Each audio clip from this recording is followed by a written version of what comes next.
institution such as a law, economic system, social order, or government. Leaderless resistance can encompass anything from nonviolent protest and civil disobedience.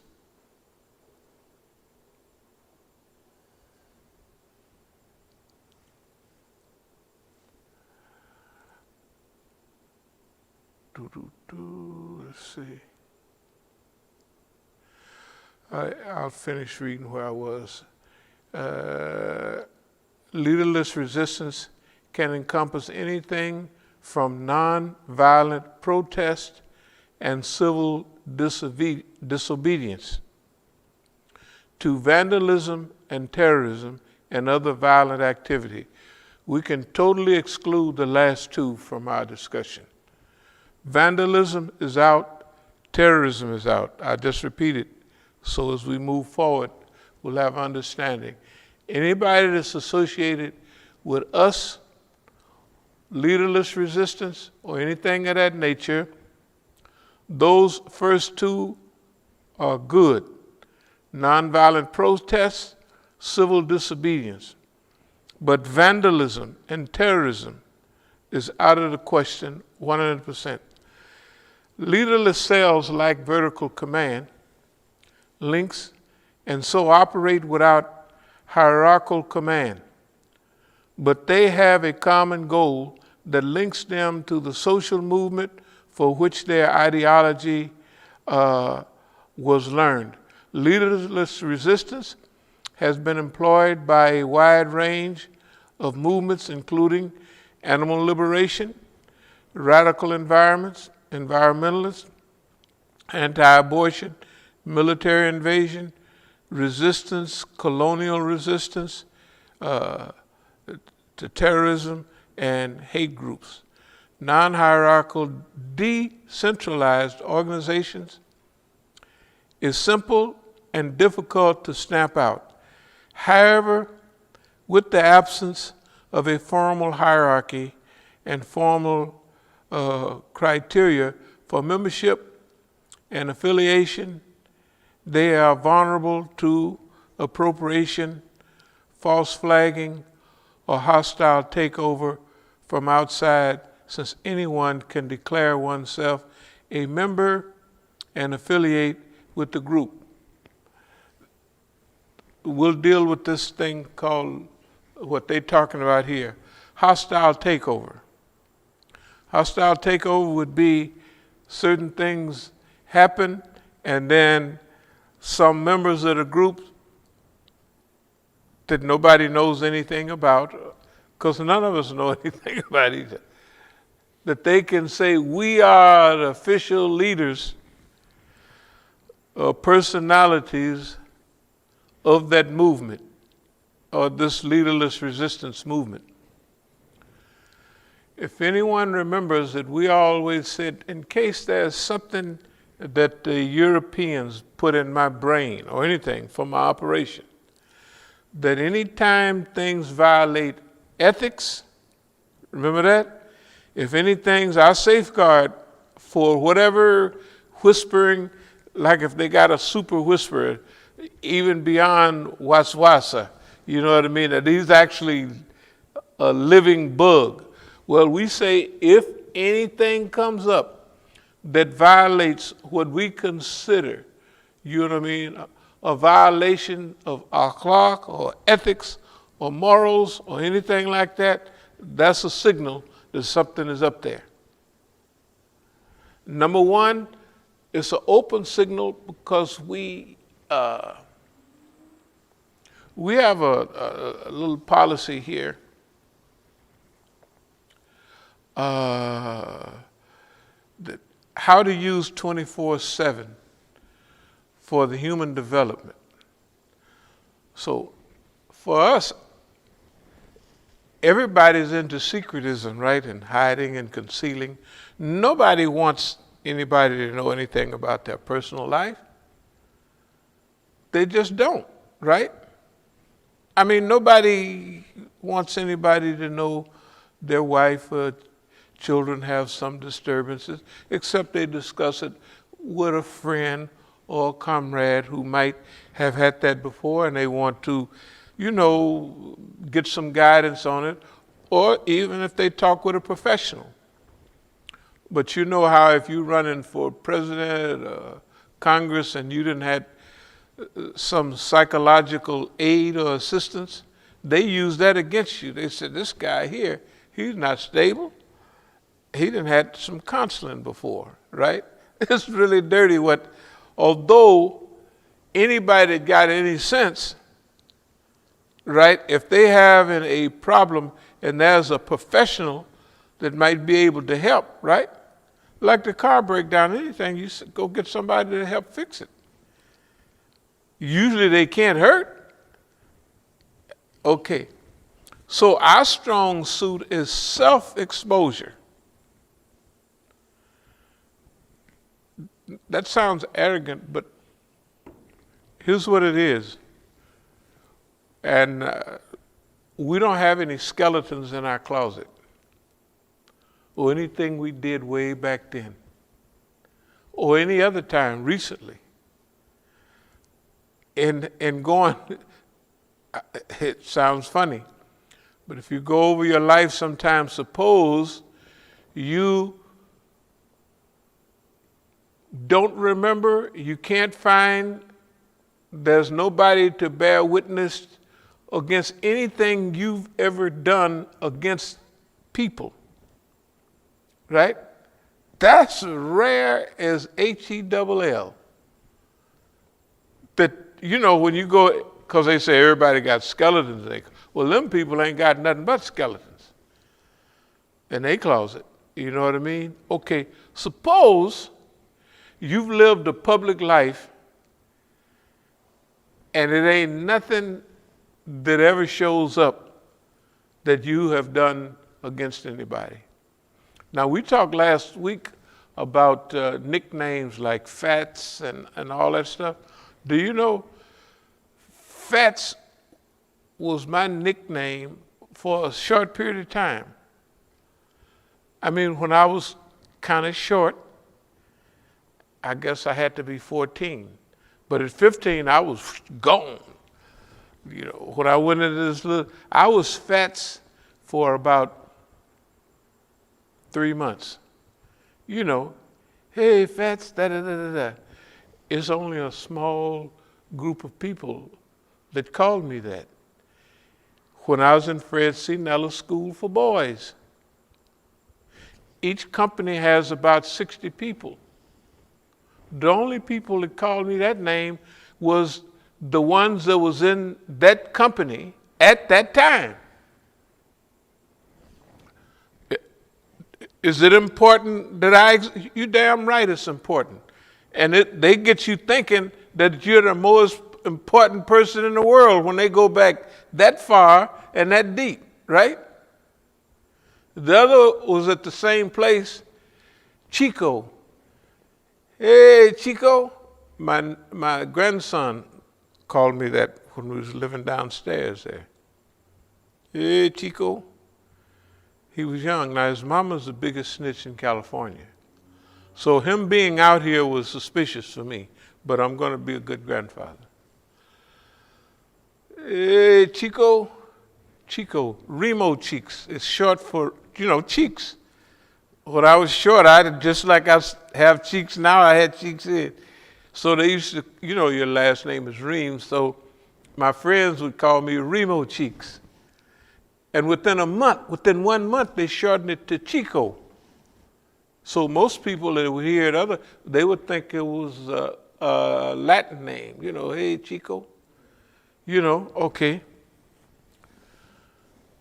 So imagine if they gone back that far. Now, I'm telling you that Fats is what the lady called me, remember? Did you see it on the thing? Yeah, Fats. What do these Negroes, not only were they not born, but anything they talk about, they were not even born. They were not even born. So that means there's some serious stuff going on. It's not, nobody is playing, you know what I mean? And then there's 100,000 other things, that's going on.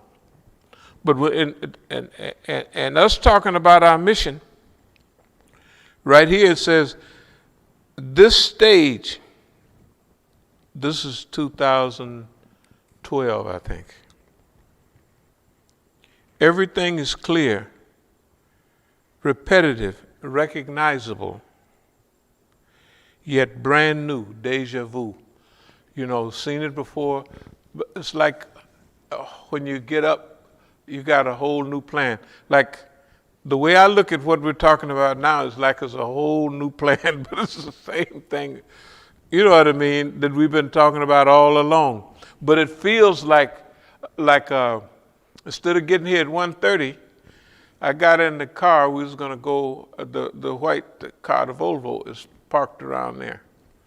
I got in the car. We was gonna go to Home Depot and get some stuff for the house over there. So I started and drove. As soon as I got to the corner, the car stopped. Same old Volvo stuff. I said, okay. Where you could tell that I'm always not waiting for a sign, but active for a sign. We working, and that's a sign. I said, okay, that's it.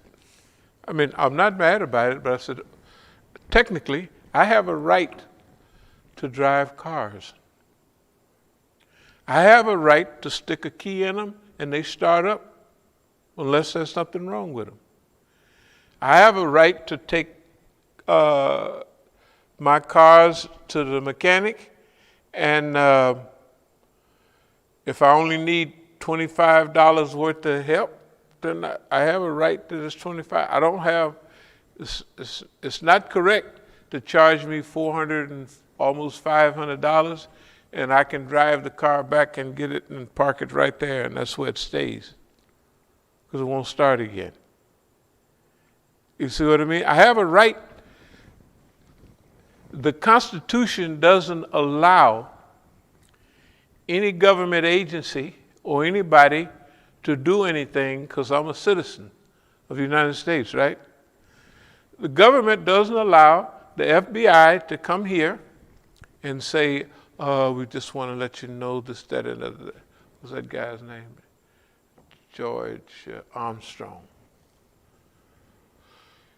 Had a Korean guy with him, and they went through their stuff, and they talked about a couple of things, and then they say, we don't think you should go back to Oakland.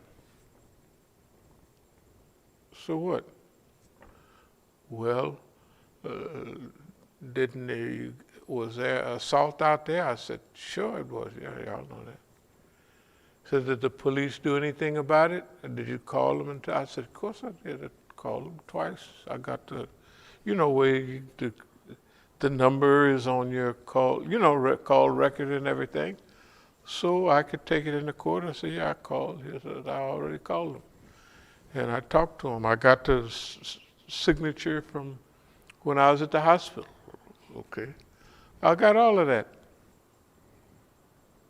So I said, y'all the FBI, man, how, if you got the wire on something that's going on or the possibility that something might happen, you have to call out there and tell them people to mind their own business. You're the FBI. They're the Oakland police. They can't tell you what to do. You're the FBI. You call them out there and tell them, right? Okay, they were here. They said that. Now, nobody heard it except me, but I got verifiers that could say, yeah, they did come by. Okay? And then I related right after they came what had happened. Okay?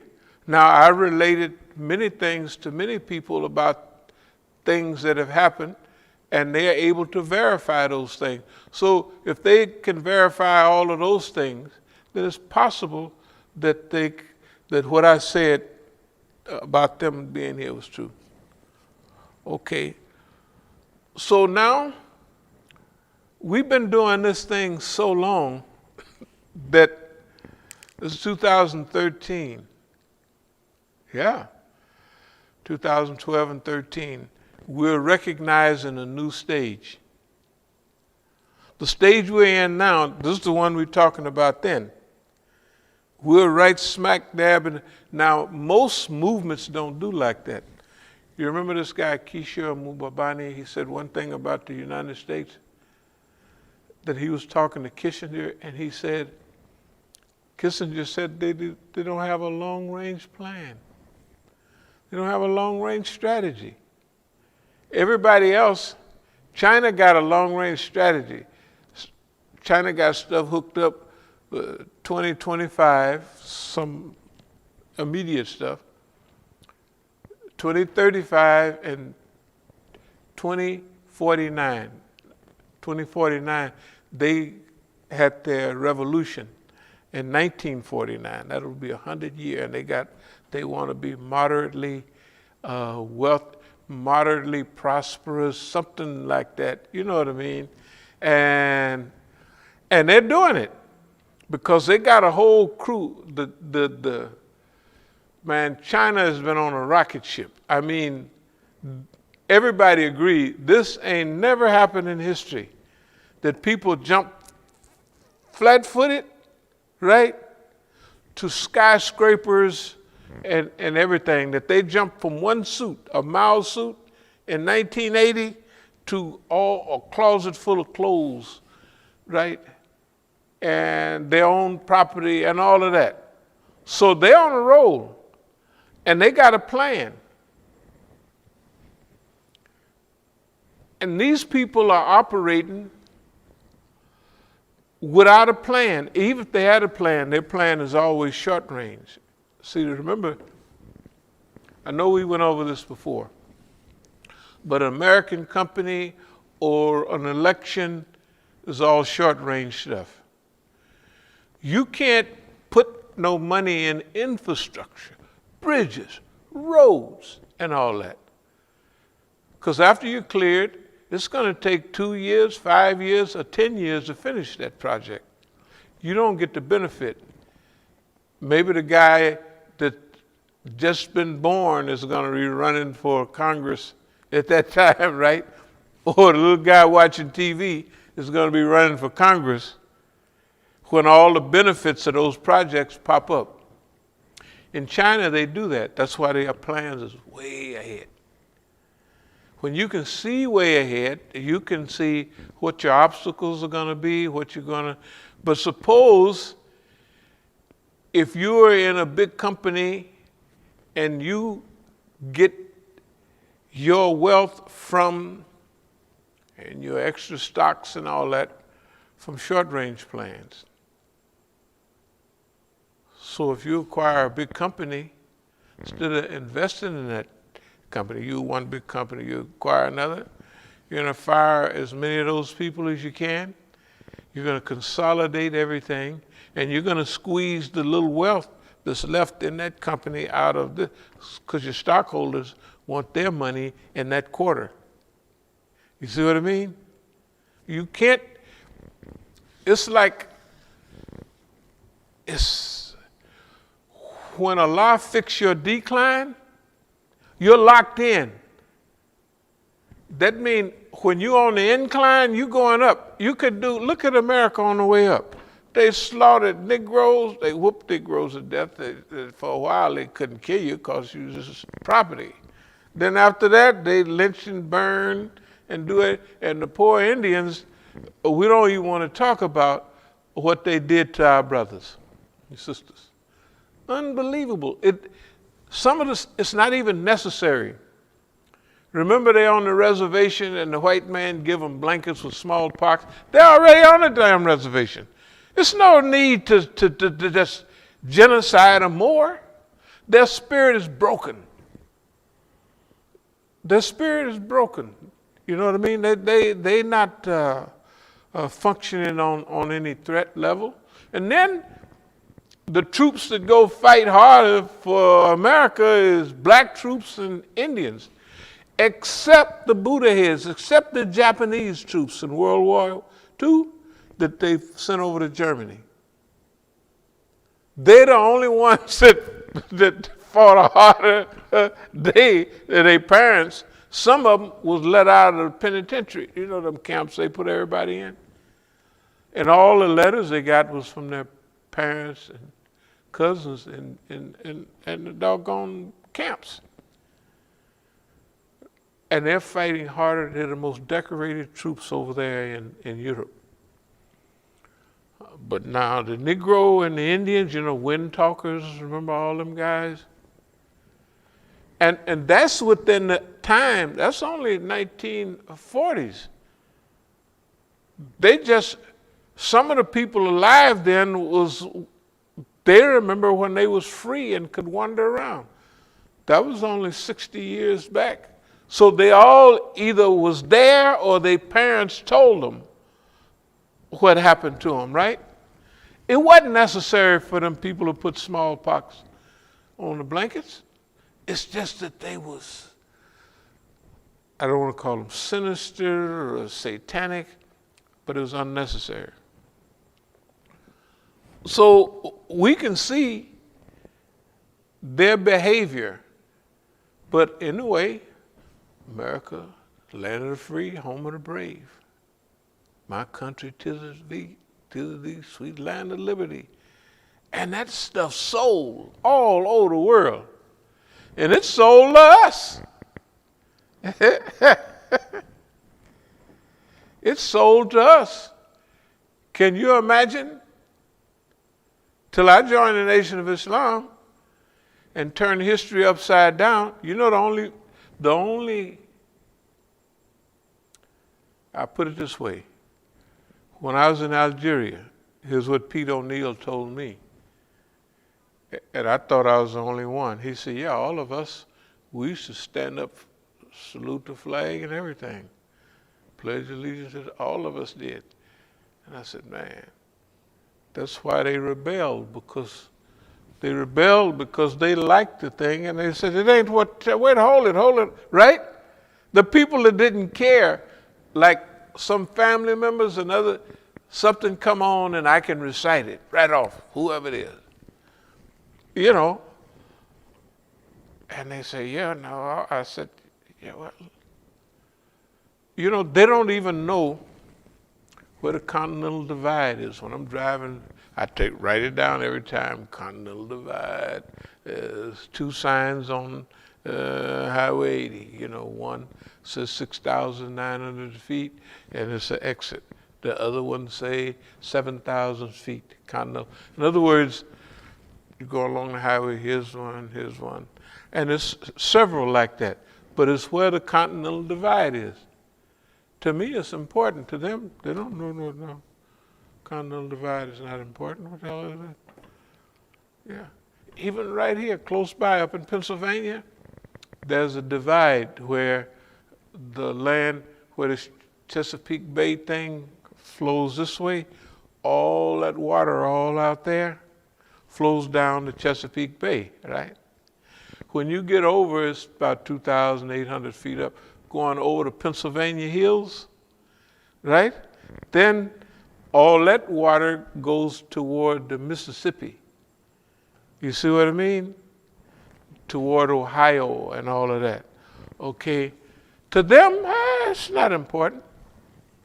They don't even know. Who cares about some junk like that, right?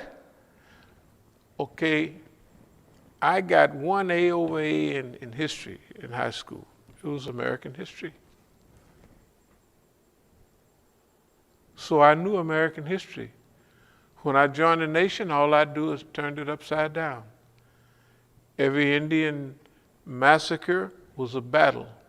Every massacre was them, Sand Creek and all that, was the white folks massacring them. If the white folks lost, they said it was a tragedy, you know. Anyway, this is not new. This stage for us, everything is clear, recognizable, yet brand new. So when I go out and I start the car, we drove, stopped right over there. Me and the brothers was gonna get some stuff. And we just pushed it right down there, and I parked it. That's why I said, okay, I'm going to change the subject today. It was just at the right time. Because, see, I have a right, as a citizen, not for my cars to, why do I have to have 7 or 8 cars? I could have 1 or 2. I have a right to have 1 car or 2 cars, and I have a right to stick my key in there and it start, unless something maintenance, right? But shouldn't stick the thing in there and turn it, and it has the Volvo disease. It turns good, but it won't click. That means it's 1 little wire, 1 little something. All you do is touch it, you know, and they know, they go and they pull it, just, you know, and somebody, it might be, I said, it ain't nothing.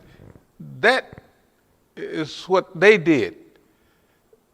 That's repetitive. That always happens. I have perfect running cars. And then, they don't start anymore. And when I fix them up, I set them there for a year or 2 years, and I said, well, the car runs like a bucket of bolts. So I wash it up and clean it up, and I'm going to sell it. And then I done told the guy, I'm going to sell it to you for $700. I said, man, this thing is technically worth $7,000, or, you know. You said you was going to, I say, you crooked little Negro. But he's telling the truth. I told him how much but that's before I washed it up, cleaned it up, and started it up. And when I drove it up there, transmission is, and I finally get it right in there. Boy, but when I get the juice on that boy, so let me drive this around, and I go, and the car is perfect and immaculate inside. And I just spent, I don't know, probably $1,200 or $1,300 on the car before it run like boats. Same thing with that van. I used to have a van, what do they call them? Nissan vans. I used to like it because I could sleep in it when I travel. I could do all the stuff. Just let it down, and I could, you know, I could pull up to a rest stop, crack the window if it's the summer, you know what I mean, do my exercises, and, you know, I could really, I could roll in that boy. Start overheating. Right, Tufel was sitting right there, out there with me. Start bubbling over. Then I park it, I get it for, finally after a year or two, I said, well, Tawakul, you want to buy it? As soon as I crank it up and drive it around 4 or 5 times, it don't heat up. It don't heat up, it don't heat up. And it ran good, it was nice and big, I liked it. But I already told him, yeah, I'll just give it to you for little or nothing. Even Brother Tufel said it's worth a little more than that. You know, I said, it's all right. I told her, you know, what the heck. You know, the point is this. I have a right to my own property. I have a right for not to have bad luck. I have a right not to have bad luck. Yeah, that's my right. The Constitution, somewhere in there, it says you have a right not to have bad luck. Governmental bad luck. That's what the first 10 amendments are about. You got a right to say what you want without nobody getting mad at you. That's my right. Right? That's my right. I got a right to do that. I have a right to say anything I want. Except, as you notice, no violence, no vendettas, no nothing. But I can say a little bit of that, but I'm not going to say it. Why? Because Boss man, if I've been talking this trash for 50 years and he ain't came and said nothing, right? That means I know the law a little bit. I have studied the law. Evidently, I have studied some of it because, I'm here and I'd be gone if I wasn't. If I didn't have some knowledge of how the government work and how to modulate things, I would be disappeared. I would be disappeared because I have to be important or they wouldn't be going back till I was 12 or 14 years old. There's one case before that when I was 12 years old. Okay, somebody is thinking, somebody got to be thinking about me, right? That's why our strong suit is this 24-hour a day. Our strong suit is self-exposure. We're not afraid of what somebody know about me. We're not afraid that everybody, which they do, and they banked on this. This is why we talk about it so much. That if everybody is on that side and they say that thing is yellow or red, everybody say it. They figure you're going to say it too. Say, hell, that's green. I ain't stupid. But everybody else say, everybody, all the Negroes, all the Muslims, right? Just look around us. Everybody says opposite of what we say all the time. And they act on it. Nobody agrees with us about nothing. Just because we're right all the time, I would have trouble if somebody been right all the time to say, you ain't right, because it's not real. You see what I mean? Everybody, all the big groups, all the big organizations, and we'll get to them later, CARE and everybody, they say we're a civil rights organization, right? And how many times we out there? 4, 5, 6, I don't know, something like that, right? We'll be out there again sometime next week because that's part of this new stage that we're in. Not new stage, like I say. This stuff seems, the reason it makes you energetic is because it's like you just discovered. Can you imagine that every day you get up and you come up with a new talk? It seems like this is the brand new information. It ain't. It's the same thing you said yesterday. But it feels like, hey, man. And then you study the pattern. You've been acting off of that.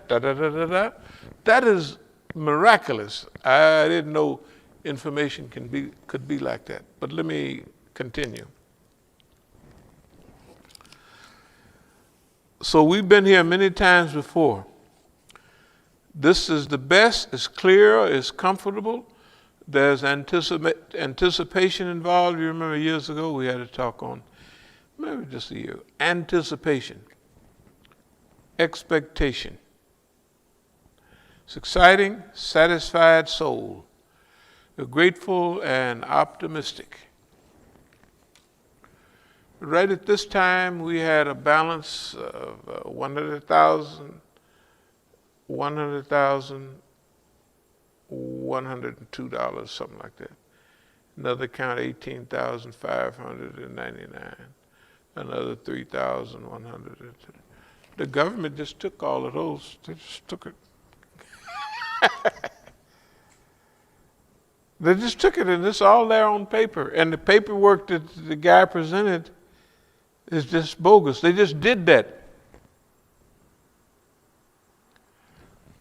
Okay, we're going to have fun with them. They think I'm going to run back out there to California. Well, I haven't run back there. This stuff been going on for not a decade, but 2012. That's 8. This stuff, we've been in this stage for 8 years. They've been doing that dumb stuff for 7 years. You know, all that little dumb stuff they tweet and they do this and they did. That's 7 years they've been doing that stuff, right? That's, now for a lot of people,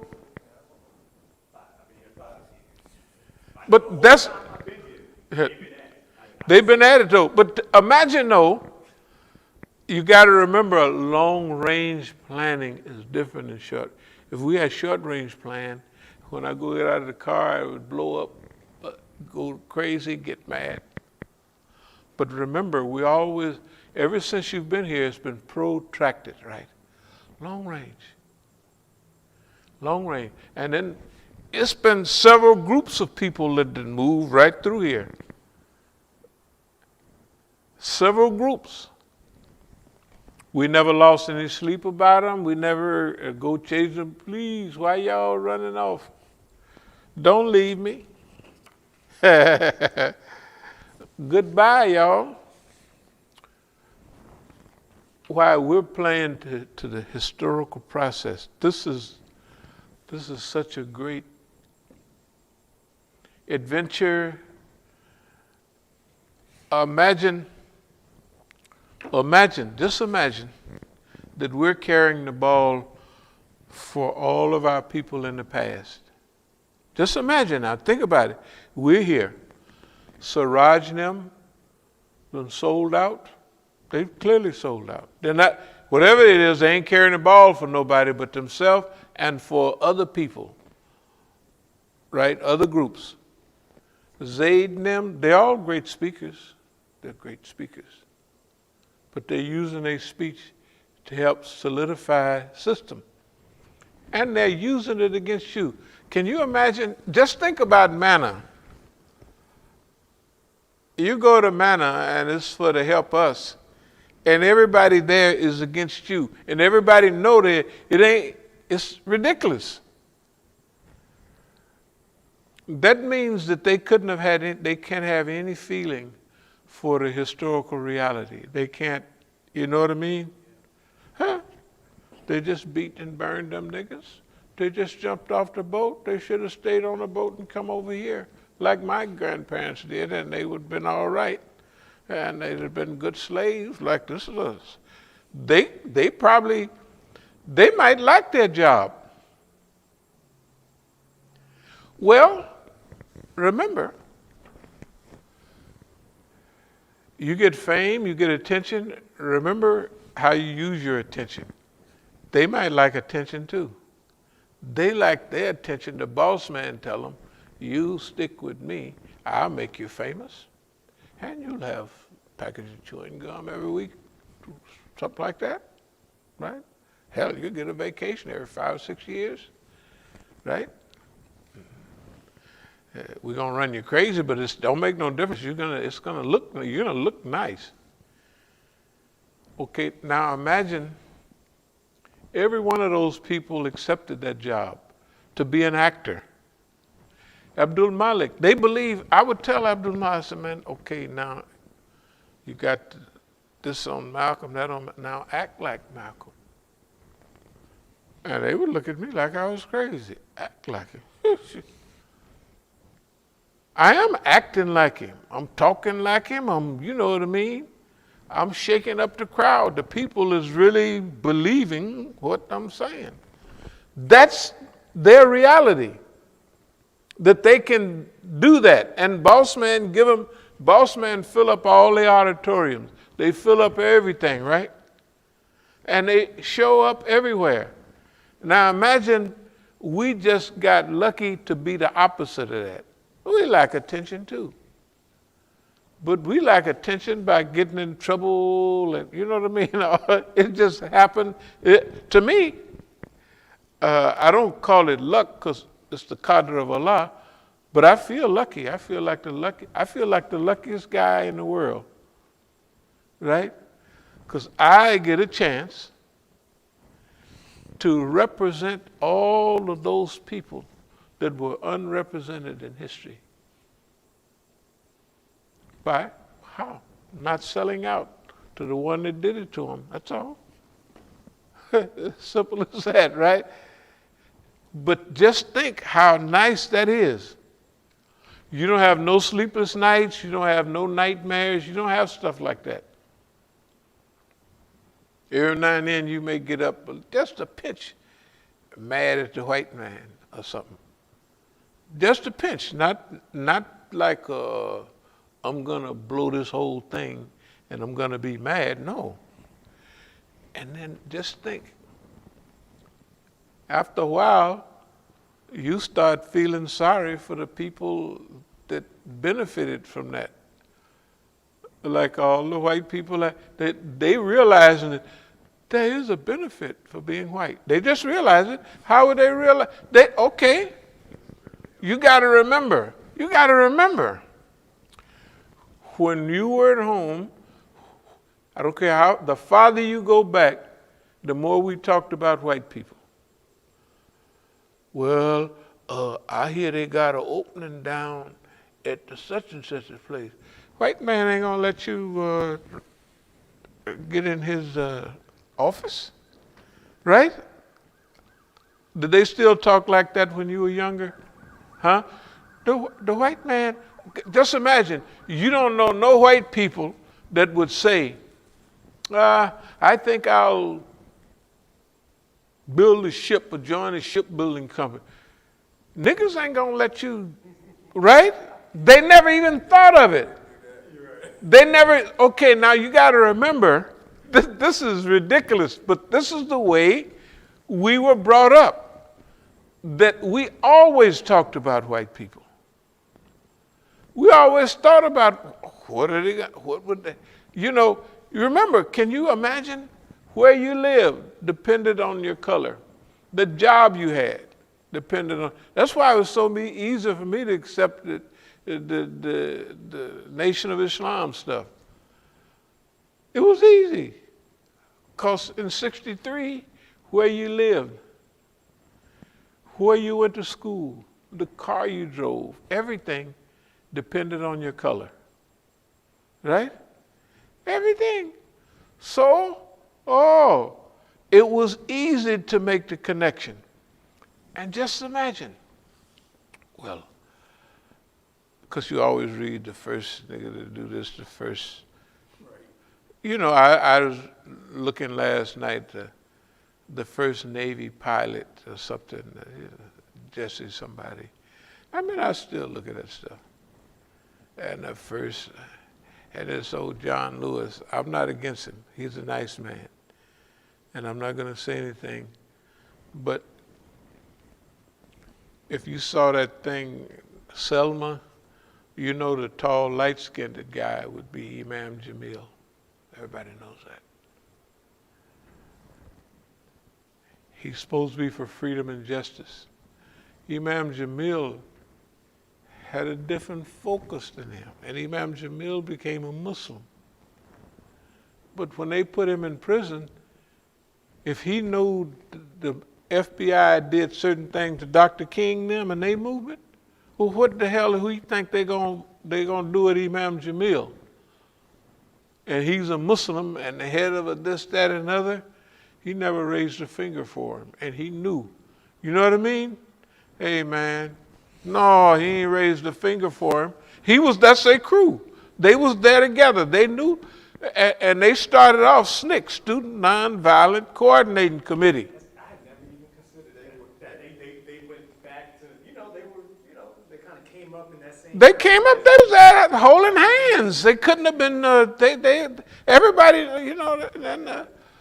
down in Alabama, when you would go to Atlanta, we would go on a little trip all to Anniston, Alabama, and because Loudons County, Imam Jamil and Stokely Carmichael, Kwame Ture, when the other people, the homeboys, was marching down there talking about freedom, Imam Jamil and them was out spreading out, going to the people about voting. And that's why Imam Jamil had a deputy sheriff's badge. Because now the man down there in Loudoun's County, which used to be 10,000% segregated, the mayor was then one of the people that they woke up and they got to voting. The mayor and them, they formed the camps, you know, like the city-owned campsites and all that. That's where we would go. We would go to the city of Loudoun County campsite because Imam Jamil's friends, we would be just at the beginning of spring, at the end of the summer when nobody's using it, stuff like that. And we go down there, the whole Jamaat would go down there every time. We never had nothing in Atlanta, once or twice. But we'd get rolling, get on the highway for 2 or 3 hours, and we'd go to Alabama every time. Them guys never, why, I don't mean to change the subject, but it's criminal. Because some of the Negroes, anti-Imam Jamil Negroes was with Imam Jamil. Hey man, whatever they would say, da da da da da. I said, hey man, we're gonna try to write a letter. We're talking with the Negro. When Obama got elected, he said, I had an out-of-body experience. I said, nigga, you had an out-of-brain experience. You know what I mean? I never thought I couldn't take it. Oh, the Lord, I said, anyway, it's fine. It says, don't say anything bad about people that passed away. Well, some people say he's dead. Good. So. I was listening to what's the governor from South Carolina, the black guy, he's the governor. I think so, something like that. Or the congressman. Yeah, the Negro congressman that brought everybody for old Biden. Yeah, I remember that. I was listening to him. They interviewed him, and he made a statement that kind of you reminded me of. He said, because you know he was part of the whole civil rights period, and it got locked up. But he made a statement, and he said, you know, he thinks that, or he thought, he probably still thinks it, that the burn baby burn undermined the movement. Yeah, Imam Jamil. Right. Burn so baby burn. Said it, yeah. I said, so when I think about that. No, they went in the system. That's all they wanted. Remember, they outside knocking. We want in. Right. That means we want in, and it don't make no difference how we want in, like all the niggas that get in. Right. The police chiefs, look at the Negro police chief. They want in. Right. They're in. You know what the sheriff, a lady sheriff in Atlanta said about Imam Jamil when he was going to court years ago? It's 20 years ago. He said, they're the ones that's got us our jobs, but we got to follow the law. I said, damn, these people, they got to, well, if you're going to follow the same law, the same way, what the people was doing to us, what's the sense, what's the benefit of having somebody black doing it? Because the first thing a black police, you say, bro, what's going on? I ain't your brother. And he mean it. I ain't your brother. I was shocked, years ago. I ain't your brother. And they mean it too. They ain't gonna shoot you like a white police, but they'll lump your head up pretty good if you know what I mean. Anyway, we have a unique situation. It hasn't changed. This goes back, everything we're talking about now, our history, their history. See, we linked with all of these people and all this history. That's the thing about being 75 years old. I'm just telling you, in reality, everything that happened I was linked to it. Then, or I relinked another way. Like I didn't know Imam Jamil till 1982 when they came into our program. But the time I spent with him relinked with everything. And so all of his links and all those people, you know, I became, so I'd be talking with him, he'd say, yeah, Stokely like that weed and like this, you know what I mean? In fact, Stokely Carmichael, when he would have a program, he stayed on the camp with the students. He had two requirements for him to come and speak: marijuana and a nice cutie pie. That's just, it's like Bill Clinton, right? No, I have, Fahim Shuaib used to have I have to have a 5-star hotel, and I have to have a rent-a-car, plus a big, how much you gonna pay me? And then he would come and speak. We didn't have, I don't say we, I guess all of those guys have that type of thing, you know. And I just drive up, everybody used to me just driving up and doing what I gotta do, maybe lay down in the car for a while and then get back on the highway and go back where I came from or somewhere else. Give another talk.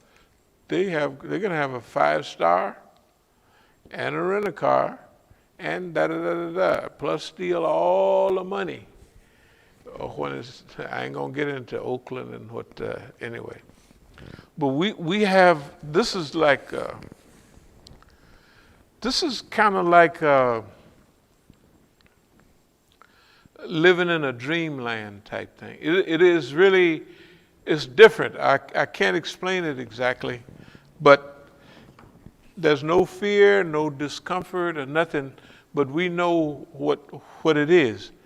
And everybody knows what it is because everybody's doing what they're doing, and it's all focused at us, right? So that's reality. That ain't nobody's making it up. And that's an honor. See, the honor is like never giving in to the system, you know. Never be broken by the system, you know. When I say broken, that means if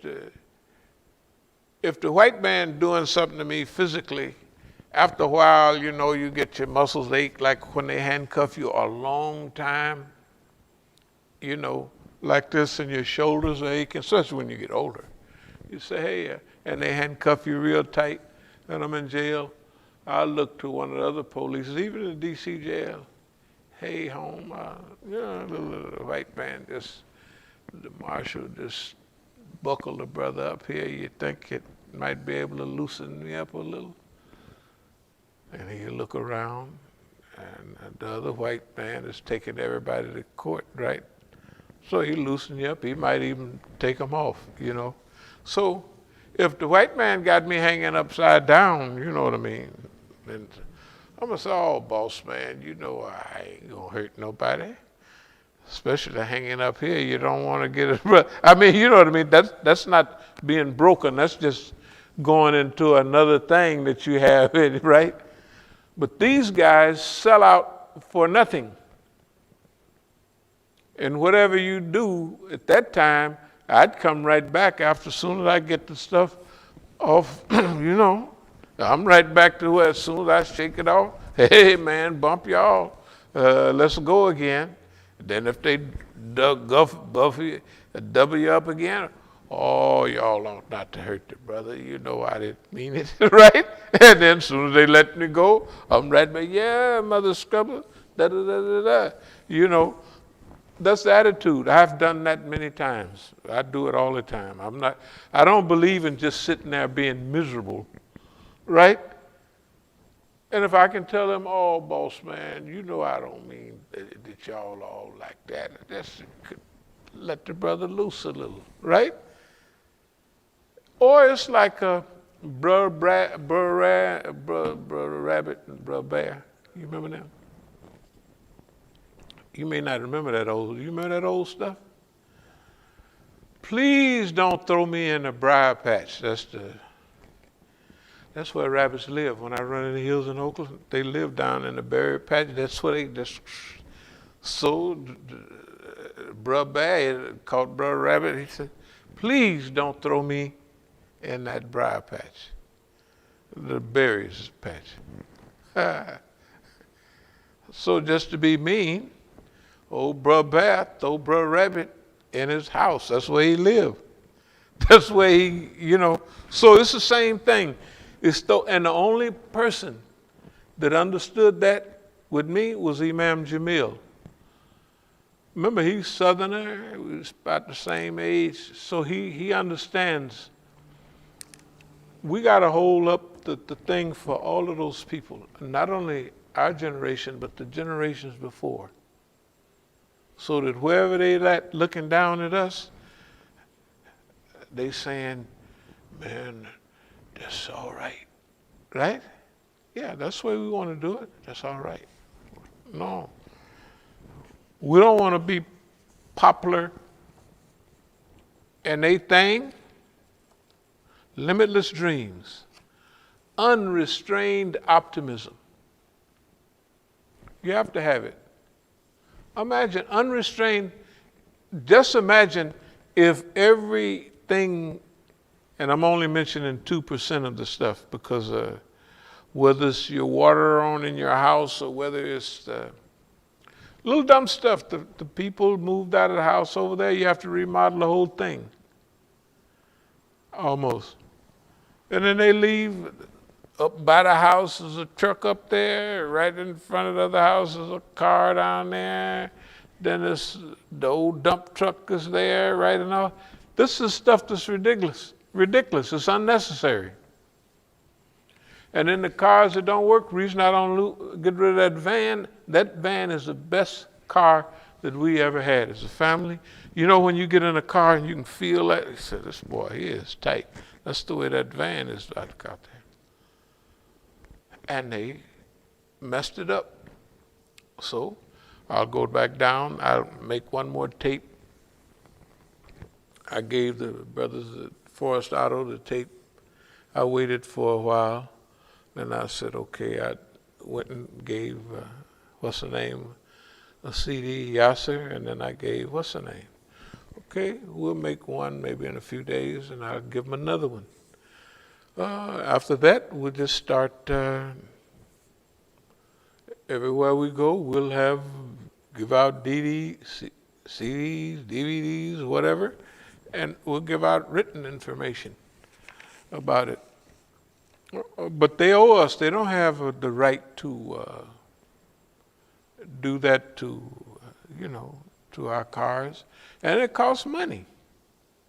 Imagine if your houses are sabotaged, your property is sabotaged, the masjid is sabotaged, right?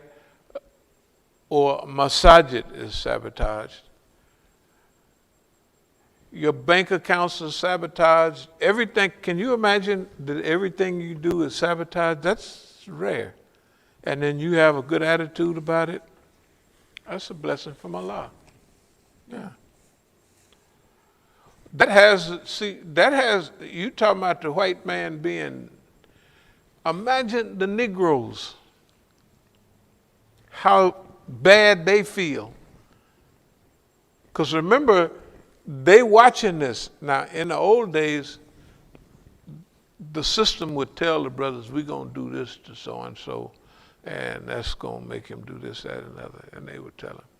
But now they're strictly on a need-to-know basis. You know why? Think about it. Over the years, they don't tell everybody now. They got each one that's doing something is somewhat compartmentalized. Why? Because the record build up, we're going to do this to them, and they're going to, after 25 years of doing that, pretty soon the Negro that's participating going to say, boss man, either that nigga is crazy or he's a superhero or something, right? That's either something like that. So they stopped telling all the Negroes what they go, because the thing is adding up against them, right? They're saying, you're doing all of that in your classes. You told us, da, da, da, da, da. Right? So all the Negroes, I think that thing that they did over in Baltimore, I think, where they said we feel sad because we do all that, I think there's some truth in it. I think they actually feel that way. They feel, the psychology, can you imagine? I'm the one getting all what they would call problems, and I'm just laughing, walking down the street. Tell the truth. You haven't never seen me like depressed. Oh, I just don't feel. And you could know from just what you've seen. Tell the truth. That nobody would be willing to put up with that stuff over no period of time. They depressed, and I'm happy. That's big stuff. I've heard the topic of, in the past on one of Oswald's last two tapes is that, the first survival is a physical survival. It's that, if you kind of look at the GDP of a country, kind of as it goes up, the suicide rate follows the same pattern. Is that, the more kind of trials you're coming up against, physical trials, like pressure, force suppression upon you, you tend to be a little bit more lively. Not happy, but you're more grounded because it's a trial. I was listening to something on the Russian Revolution. Uh-huh. And it kind of said something like that when they were going through their whole, like the revolution, Right. Russia was being attacked. Right. It galvanized the people. Oh, yeah. But when they were trying to figure out how they were going to run the government without the pressure, Right. they couldn't do it. Right. They had internal problems. No, there's things like that. One, it was an article on the True Believer, and one was about Russians. When the Russians in World War II faced the Germans, boy, they did. In fact, one of the things I was going to mention today was Stalingrad to Oakland. Okay, when the Russians faced the Germans, boy, they was serious. I mean, they did a good job.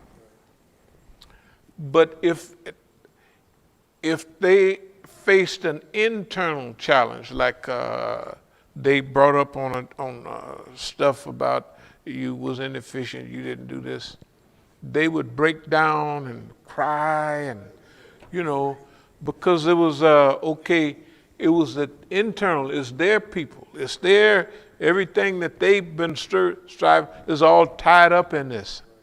It's just that external enemy, you ain't giving an inch. You know what I mean? And so that's, all of those things are part of the psychology, but our thing is I think it's one of the highest level of Quranic experience, because it feels like what the Quran says. Nafs Samara, you get that. No, you get in control of your nafs. Okay, with me, like you don't know no Negroes that did no 15 years, 14, 15 years celibate. They just don't exist. I've never seen one. I mean, it's probably somebody around. Not out of the imams and none of the Negroes that I know. I know them with 2 wives, 3 wives, 4 wives, and concubines. There's a couple of niggas, yes they do. There's right here in D.C. What about right-hand possession, Imam Musa? That's what you mean, right-hand possession? Hey, the Sufis, right-hand possession. Well, I take care of her, and I said, bump y'all, man. Yeah. No, you'd be surprised what Negroes will come up with. But anyway,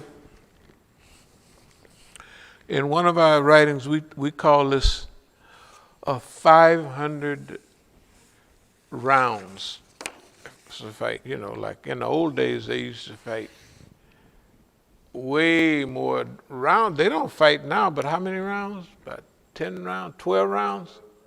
12 rounds. You know, Jack Johnson threw his fight in the 26th round. When he laid down in Cuba or something, holding his hand up. And just, you know, if you knocked out, you're not going to be blocking no sun. Tell the truth. With the leg almost like you taking a nap or just relaxing, right? It don't go like that. You out, you know. And so that was in the 26th round.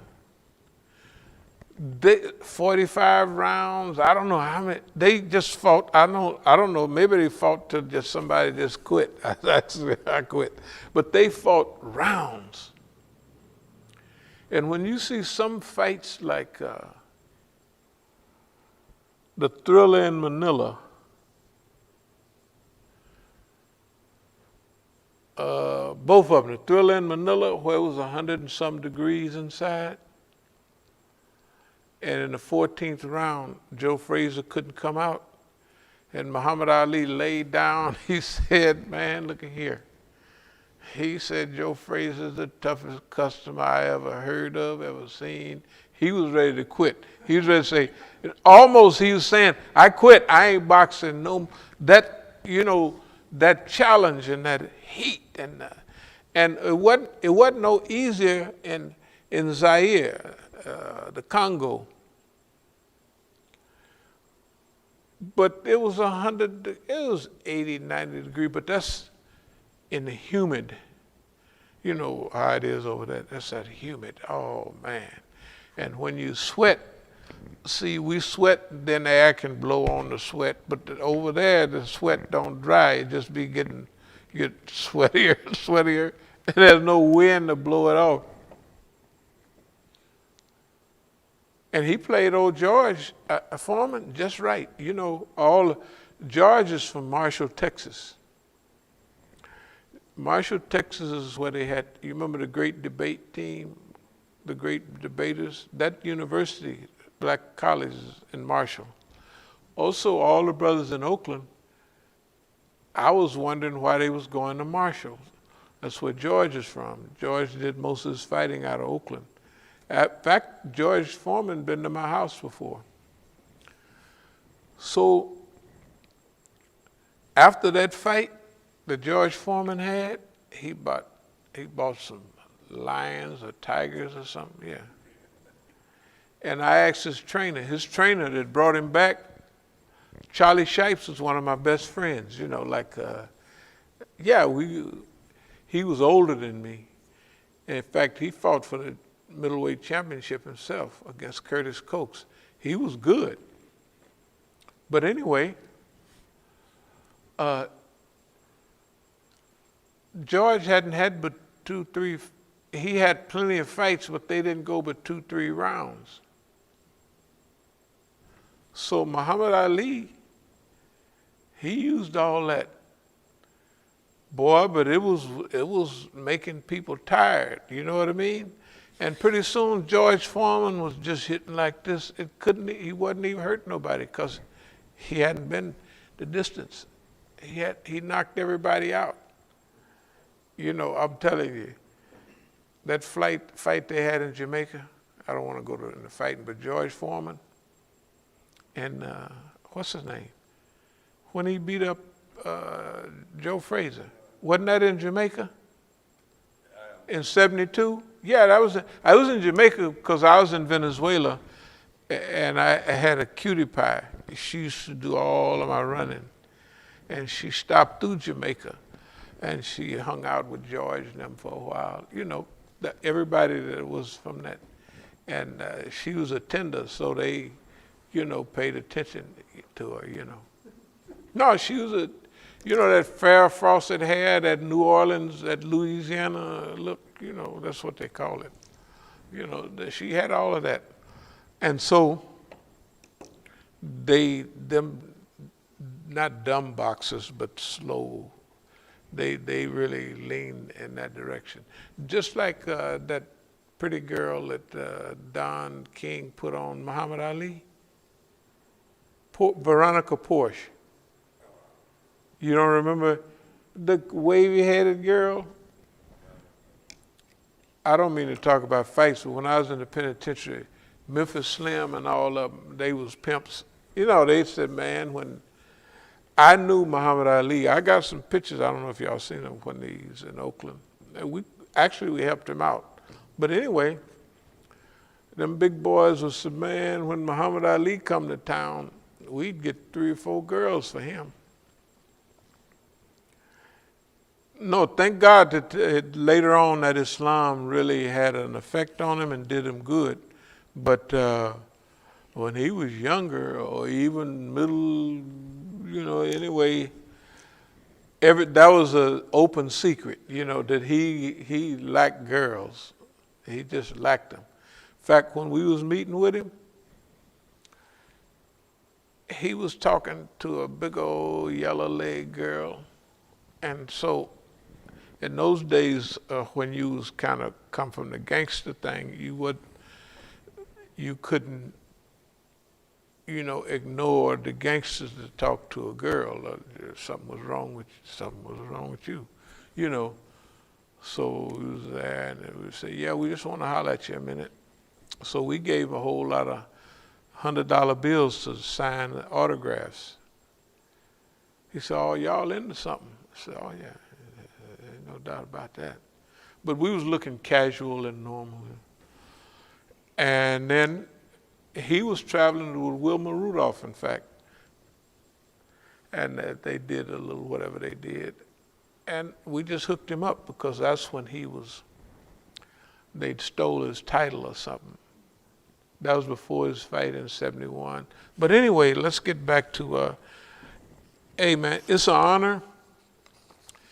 It's a privilege for us to be involved in this. And this is, this 2013, we said in early June, historical tilt in our direction. In other words, everything is tilting in our direction. Whether you look at Syria, whether you look at Iraq, whether you look at strategic alliance, even before we was calling it a strategic alliance, that the tilt of the world is going in our place. Now, this last period of 2016 on up to now is a serious tilt, but it was already, we're talking about the tilt back then. So this global tilt, it's clear that we, let's say, on the right road, that it ain't nothing, we're not, I don't know how to put it. This is a great honor, this is a great privilege, and what have you. So, the thing that we want to clarify, that we are Muslims in this. That we are Muslims in this. And that we're planetarians. Planetarian is like the life of the planet. That we consider the life of the planet as super important, and it is the life of the planet. I mean, if you don't have a planet, you don't have, that's it. Yeah, right. Okay, but now just think about the dummies. Look at the dummies. They're not stopping right now. You don't even hear that. I'm talking about Siberia. The other day, the people is panicked. And they say, and Siberia, for the Muslims there, 1924 in Russia, they took the Muslims from Kyrgyzstan, all of those places, and since they was kind of rebellious, they sent them to Siberia. That is like that's like a freezer. Siberia, when they used to say, well, we're going to send you to Siberia, that meant you was going wherever the outskirts or wherever y'all at, we're sending you out there. Siberia was frozen solid. And now, what was the temperature the other day? I heard it was 100 degrees. 100 degrees. Look. And they ain't like, we gotta stop. You know, I mean, if anybody got any sense would say, whatever we doing, stop. Right? They would say, stop right now. We're gonna pay y'all not to move. Just don't move. Don't make a move. Now we're gonna start cleaning up this, cleaning up that. We're gonna start that today, tomorrow, right away. They don't do that. They're just sitting there trying to figure out how we gonna make some more money. That's a big job. Now you gotta remember, we not only had the Negroes, the anti-Muslims, but the Muslims themselves. We got all the big shows around here. We used to demonstrate with all the people around here, all on the stage, just lovey-dovey. They won't answer the phone for years. We went over there to Dar al-Hijra, remember, we just passed out. Shoot. Why would we have to go? Why, when we have this stuff, we're Muslims. We have a right as a Muslim too, Muslim to Muslim. They have a responsibility too. We have rights in Islam. You have rights against them, they have rights against us. We have responsibilities, just like husband and wife. There's duties, responsibilities, and all of that. They go hand in hand. We have a right not to be treated a certain way by the system, and especially by the Muslims. They don't pay no attention to that. They go, in fact, if you want to get hired, you go do something to us, like the Negro was over at Howard. Hey, we having all them programs. Remember years ago, we'd have all those wonderful programs, and it's neutral. So we'd always have a nice group of people came. Because it's neutral, it ain't we coming to the masjid. But we get our whole line, and all the Muslims and the Negroes would come. Howard was perfect.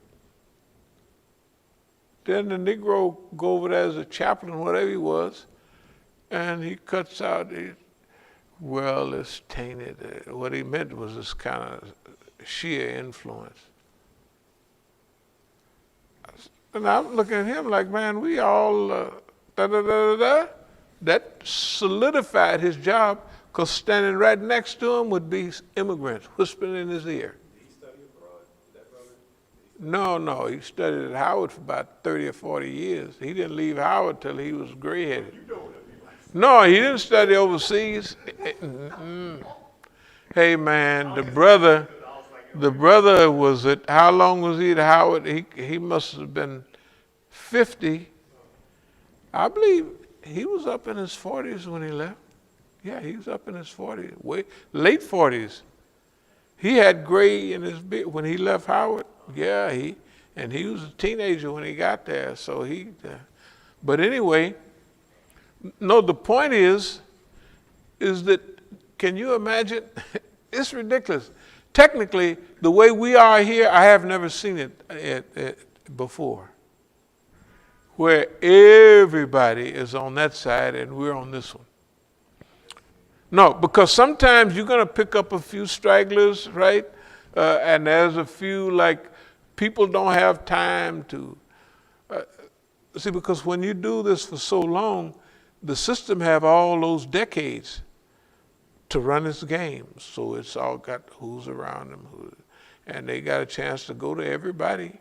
They got a chance to offer everybody, and they got decades to do it, and they come back over and over. Pretty soon, the system is going to get people, because they're going to find out what do we have to tell them to get them to cooperate with us. And they're gonna get the key sooner or later. That's the way we are. But where we are is, you remember I just read the thing about in 2013, everything began to tilt our way? Okay, that's the same thing, Stalingrad to Oakland. The Battle of Stalingrad, I know you probably remember, we talked about it many times. In Russia, Stalingrad, now they call it Volgograd, that was the Germans just swept across Russia.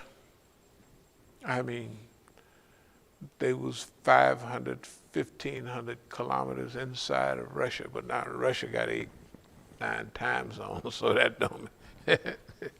Then they got Leningrad, Moscow was close by, and Stalingrad. In Stalingrad is where they stopped the German advance. And it became a sniper city where the Russians became professional, and the Germans too, at sniping.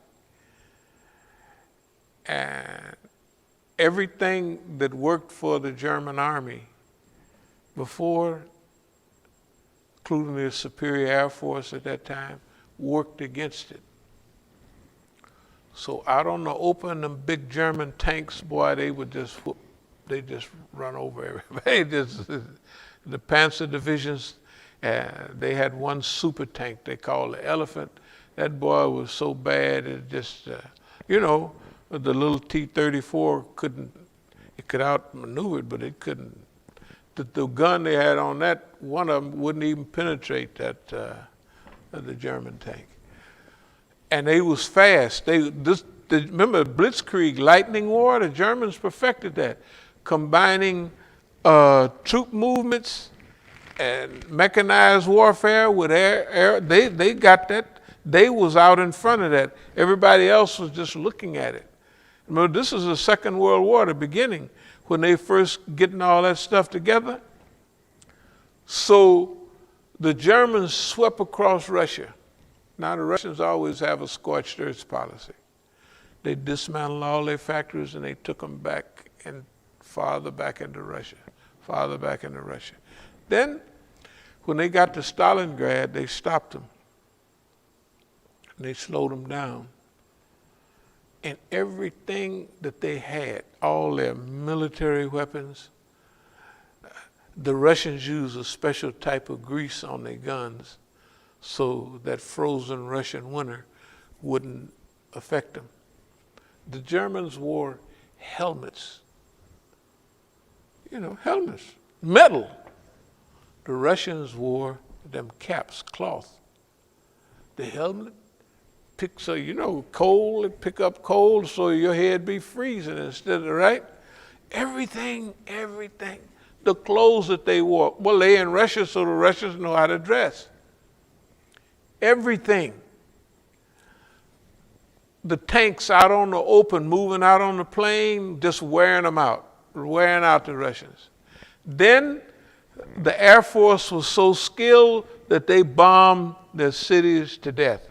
But guess what? The tank go half a block, there's a big pile of rubble. It has to stop. When it stopped, the Russians are there to tear it up. So everything that was working for them turned against them.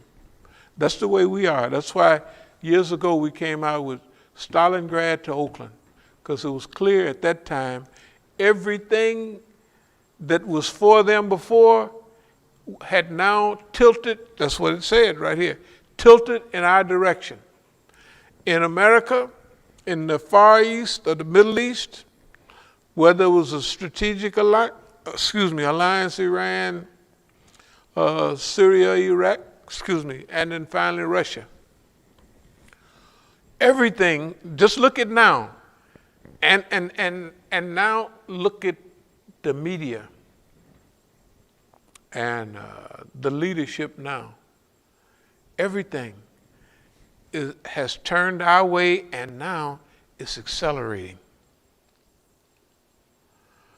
It's accelerating. Okay. So now what are we going to do about all that? Okay, now we've waited and we've asked them, you have to surrender and you have to do this. Well, you got to remember, it's the Sunnah. Before the Prophet ﷺ would attack a city, he would allow the people a chance to surrender. That's the Sunnah. So before this thing, boss man, we give him a chance to surrender. He thinks it's insanity, some of them. The total brutal ones. But there's people, everybody is not totally insane in the administration. And you have to remember, Donald Trump is an asset for us. Remember, we've always talked about manifestation of defects. Okay, Obama would hide the defects. Other people would hide them. Don manifests the defects. And everything that they do is against the United States. Everything. Picking a war with China. China already got the Belt and Road thing. It's already almost done. The links in Africa, the links with Iran, the links with Egypt, the cooperative projects that they all got. America, and then the Americans could be in debt up to their ear. It don't make no difference. Why? The American dollar is a standard money. So, you know, when you dealt in dope and all of that, that money goes back down to South America. Do you know how many billions of dollars go back down there? So that's outside of America. That's the standard of exchange. So everybody wants dollars. You know, dollars, they can exchange and buy anything they want. Okay.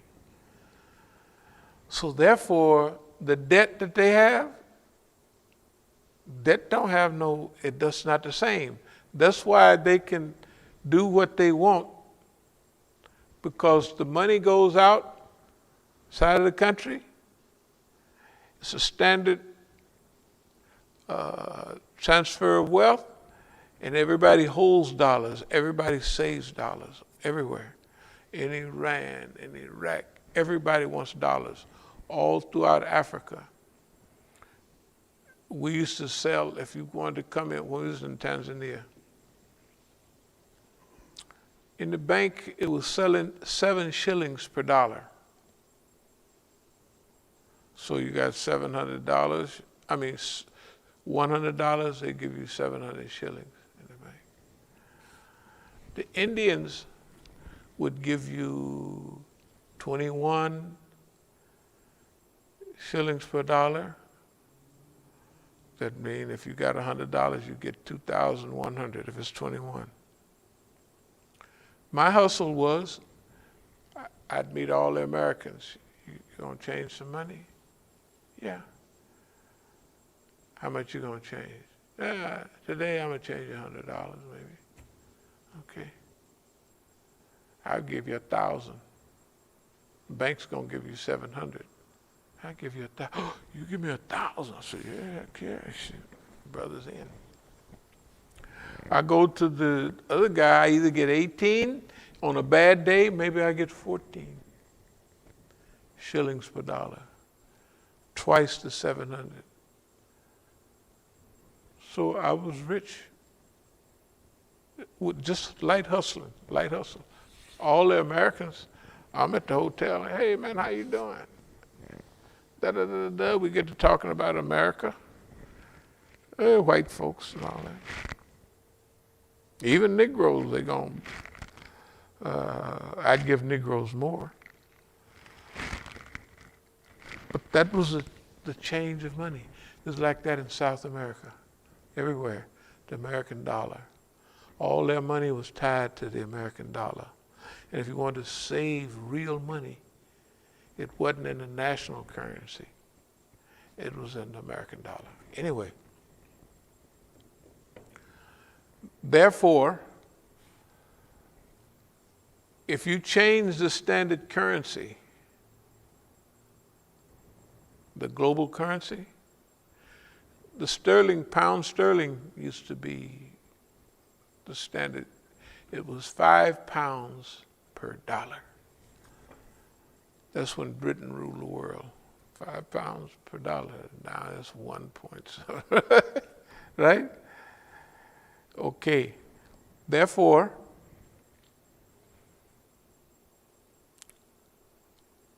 everything that is harmful for the United States and its people, Donald Trump and his crew is doing it. And the historical American reality, no long-range plan or strategy. And that's built in. That's built into America. America, in other words, it can't do it because it's handcuffed itself. We need money with every quarter. That's the quarter. A minimum of a year, 6 months. That's when we got to get paid by that point. America couldn't build a Belt and Road because they couldn't invest all that money. But imagine China has already, it's all 3/4 done. Even if it halfway work, it's the whole world. Where it comes to the water, then it goes on a boat, right? The Suez Canal has been widened and deepened for all these big ships, so it's not one lane anymore. It's 2 lanes. One going that way, and one going in the Suez right now. In the Suez right now. And watch out, they get to Panama, they might do the same. Panama has, I think it's already dug a deep channel for the ships now. Yeah, I think. But anyway, let's speed up. So we're Muslims, we're planetarianism. That means plant, animal, that's what a planetarian is. And we're humanists too. Humanist means this is the scale that we're going on. And then we would say, of course, we're African American. But technically, that's the experience that we relate to, but in reality, that's not our first place we relate to as in our movement. Our first thing is Muslims, planetarianism next, planet and animals. Then humanists, the whole, you know what I mean? And then African American. Of course, remember Quran, Sunnah, history, and our experience. That's the reason we got this hierarchy, because this is our experience. Our experience shows us, well, if we were Negroes, it wouldn't come out like this. If we was Negroes. But I think we're elevated. Yeah, it would be definitely. Yeah. That's what's happening now. Yeah. I mean, that's the conversation. Right. But can you imagine? Hey, man, I was listening to the media today. Well, what happened? That it was no killings, and then all of a sudden, there's killings everywhere. Remember, go back 3 weeks ago. Nobody even heard of no killings and shooting. Then all of a sudden, black on black again. That means, look, these people, our people don't get it. The mayors, they don't get it. They don't even want to get it. The mayor of Chicago have never said, we wouldn't have all this killing if y'all didn't put all that dope here years ago, and we all know it. Because most black people do know that that's what happened. Right, so what do you, but they won't say it on TV. They don't never say, what are you talking about, black on black crime? And okay, we'll speed up a little bit. This leaderless resistance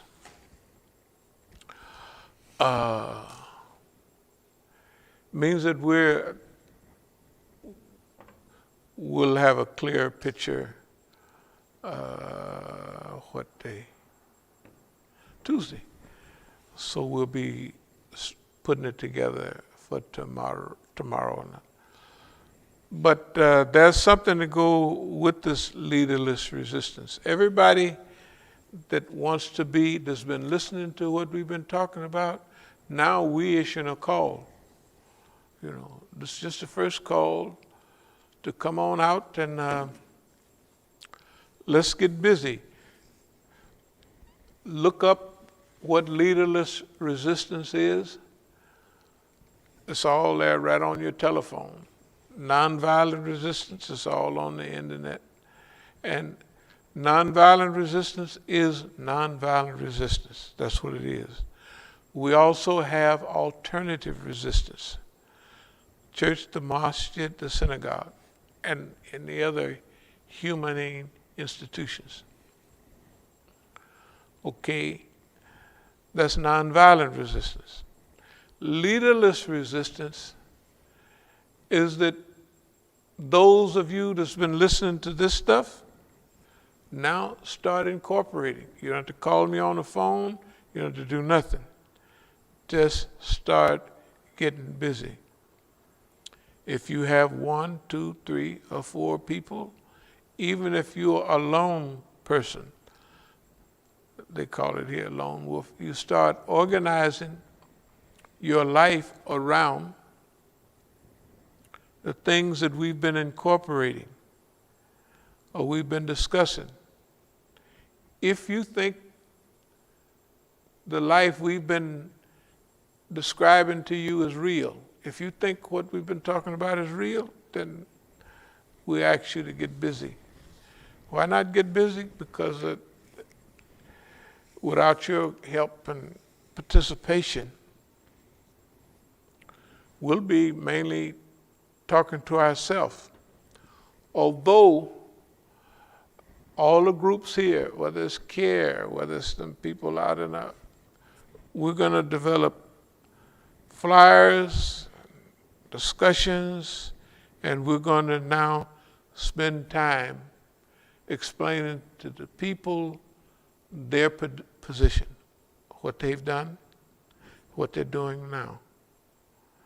We have to explain that this Islamic movement to African Americans have been a great, it's part of the evolution of the civil rights.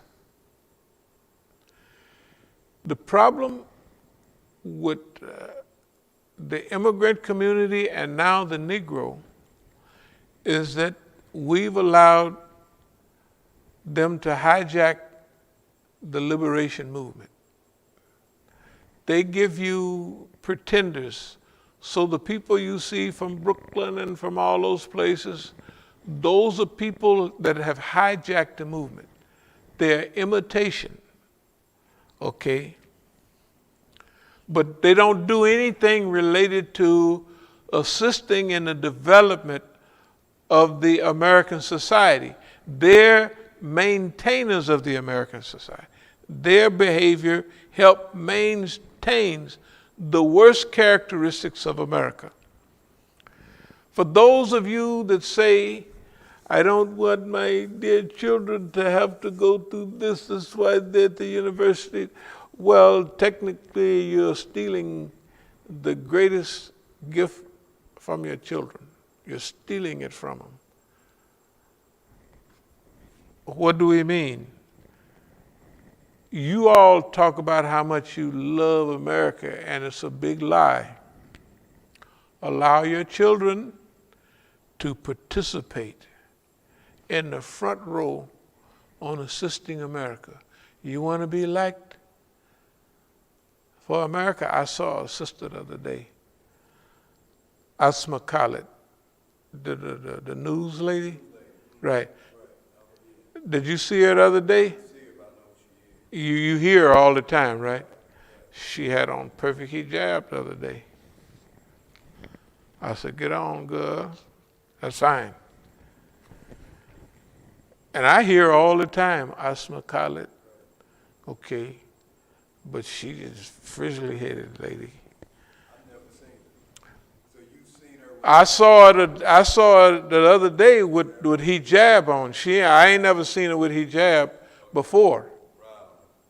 She had good hijab on. She still had lipstick and all. That's all right. One step at a time. No rush. Right? No rush. There ain't no rush. Right? It ain't no. I'm telling you, that means something is slipping up on them. You know what I mean? That they see this and they know they lying. They know that they can say this, they can go this far, but they can't go against Israel. But just give them a little time, let them ease on. Those are all the things that are heading tonight. Remember the tilt. The tilt don't mean it just falls over, right? The tilt means that everything that you see is turning in your direction. The Negroes feel sad that they've been excluded because they excluded themselves. That's the tilt. That's the tilt. Donald Trump, the coronavirus, everything is a tilt. The manifestation of defects, there's a thing somebody wrote about leadership. The tacturn, Titus, something like that. He would have been a beautiful leader if only he wouldn't have led. That's Donald Trump, right? He looks like a good leader. He sounds like a good leader. The only thing is he led, right? Don has no skill, no desire. Some white folks are now believing that Don doing all this stuff, his ego is a conflict with his ego and his other reality. One reality, his ego tell him, you want to be president. Again, and cause you got more sense than everybody, cause he ain't. Then there's the other part that don't want to be president. You think he likes that work? All that work you got to do, he ain't never worked a day in his life. He hasn't worked. Where you know how the presidency turn you gray-headed and all that? Hey, man, it does that. Even if you're a stooge, it don't make no difference. It's the pressure, the constant. Hey, Don, maybe you die. He ain't turned nothing. He still look like old dumb Don, right? Don is still red-headed in some mixture, orange, red-headed. It ain't bothered him a bit because he don't do nothing. He don't want, right? Everybody know that he ain't going to read. You must be crazy. Read for what? I already know everything. You know, I got to get up and hold hands with them people. I don't like them people, them old ugly people. Right? That's the way Don is. He's struggling with himself. His ego wants him to be president again, and his behavior, his real human self, is making him do stuff that he can't get elected. He can't get elected. Right? Tell the truth. Can you see that conflict? Well, explain it any way you want, but it's a real conflict. It ain't, you can't be that dumb. He's dumb, but he ain't that dumb. I thought he was that dumb. I thought he really was. But it's coming from the conflict. It's coming from the conflict. His ego wants him to be president. I'm the smartest and the best guy for this job. I know everything. He's never done anything right. His businesses all fail. Yeah, his casinos, they fail. He uses his position to borrow more money. The man is flat broke. That's why he's hireable. You know, if you don't like the people, you don't love America. Even the old crooked senators and people, they still at the bottom that it's America, I'm just gonna, right? They might chase all the cutie pies, do this, but at the bottom line, I'm not selling out to the commies that are reds, right? That's what he was. Don ain't like that.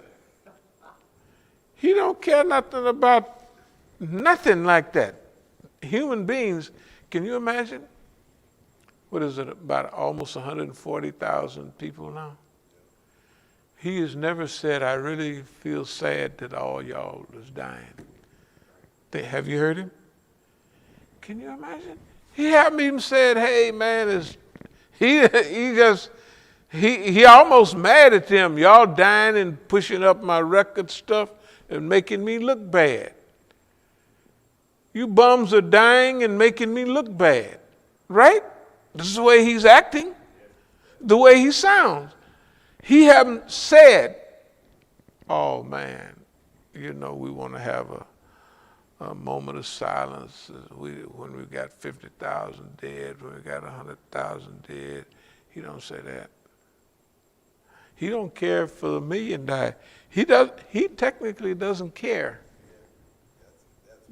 He doesn't care. Yeah, he's gone so far as to say we need to stop testing. He say, Looks so bad, so stop testing. yeah, stop testing. He does everything anyway. And some white man said that he done told, I don't know, 20,000 or 30,000. You know where the computer kick out all the lies he done told? They say it's up to something like 20,000 or 30,000. And it's got unverifiable statements, and it's got another, I don't know, billion or something. This guy, but see, we don't worry about that. We got to fix the world. Joe Biden coming in, they don't have no fix, we're going to fix the world. Now imagine, here we are. We have very few allies. I'm not trying to scare y'all away. I want you to do this for leaders, but you have to be realistic. Anybody that joins us in this world, you're going to be considered crazy. But anybody that don't will be proved crazy, because either what we're saying is true, the world is either it's 100 degrees up there in Siberia, or it's not. And I do feel uncomfortable every now and then when I look at those rivers of fresh water in Greenland, just running down into the ocean. Rivers, huge, just all of that ice. It took 5 million years for it to get up there. And last year, the ocean would just rise. See, now me and you, we got the stuff around here. But imagine down in the islands where their whole country is just 50 feet above sea level. All those beautiful islands, they're islands, and then they just got a couple of little hills on the islands, right? The beach is over there.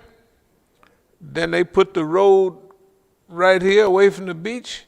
Now the water's here, and the road is up there. And who cares up here?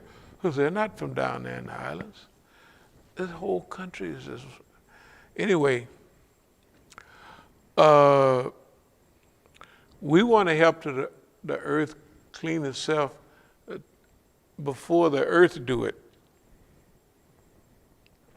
Earth's been here 4.5 billion years. Little boil over, a little something. There's nothing to it. It's like the earth get a fever. You done gave me a fever. And now, you just watch out. I'm going to burn your ASS up. I'm going to burn all you niggas and you crackers and everybody. I'm going to boil your butt over. Because remember, I'm 4.5 billion years old, and according to the other stuff, I'm going to be here another 4.5 billion years.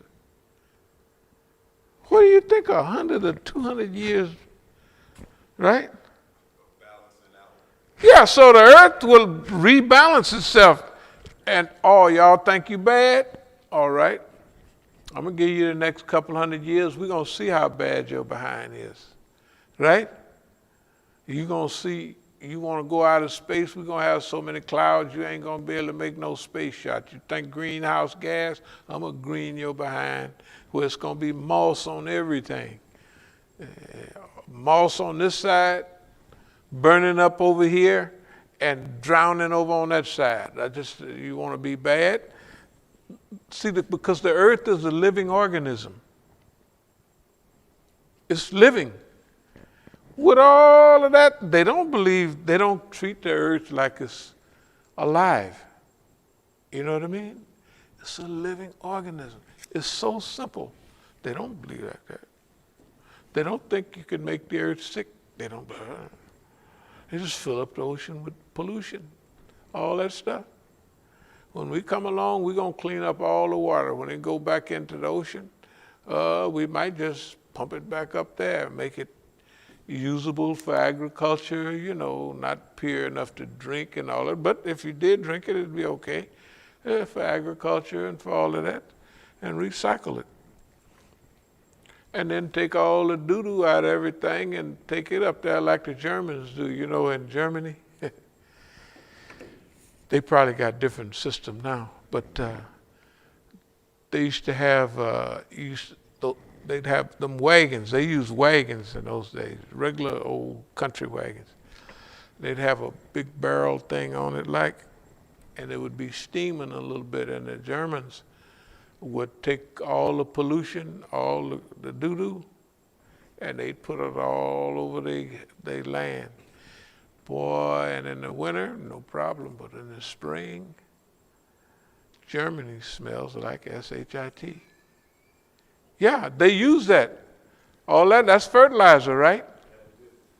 Yeah. And then they steam it and they kill all the stuff in it. You know what I mean? Because the wagon, when it's going down the highway, you'd see a little steam coming out of it. And they just put it on the ground. And they do that all day, going back and picking up load after load. Yeah, man, but when it's all right in the winter, Germany got them good frozen winters.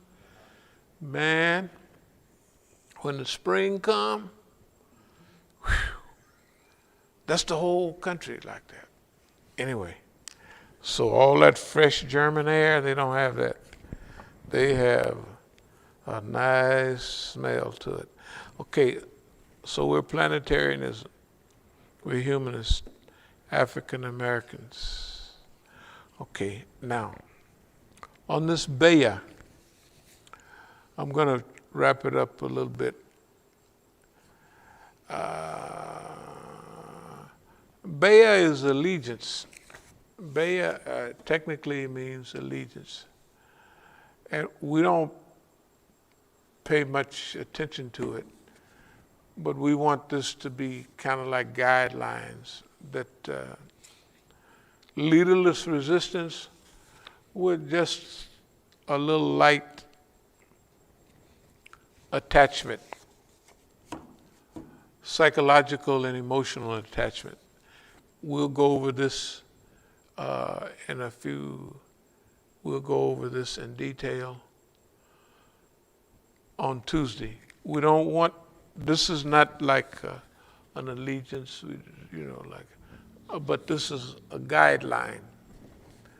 This is kind of like a guideline, just like leaderless resistance is a guideline.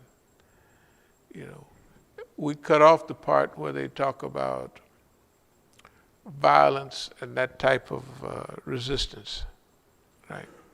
We're not like the echo, the echo, they call it echo terrorism. The guy,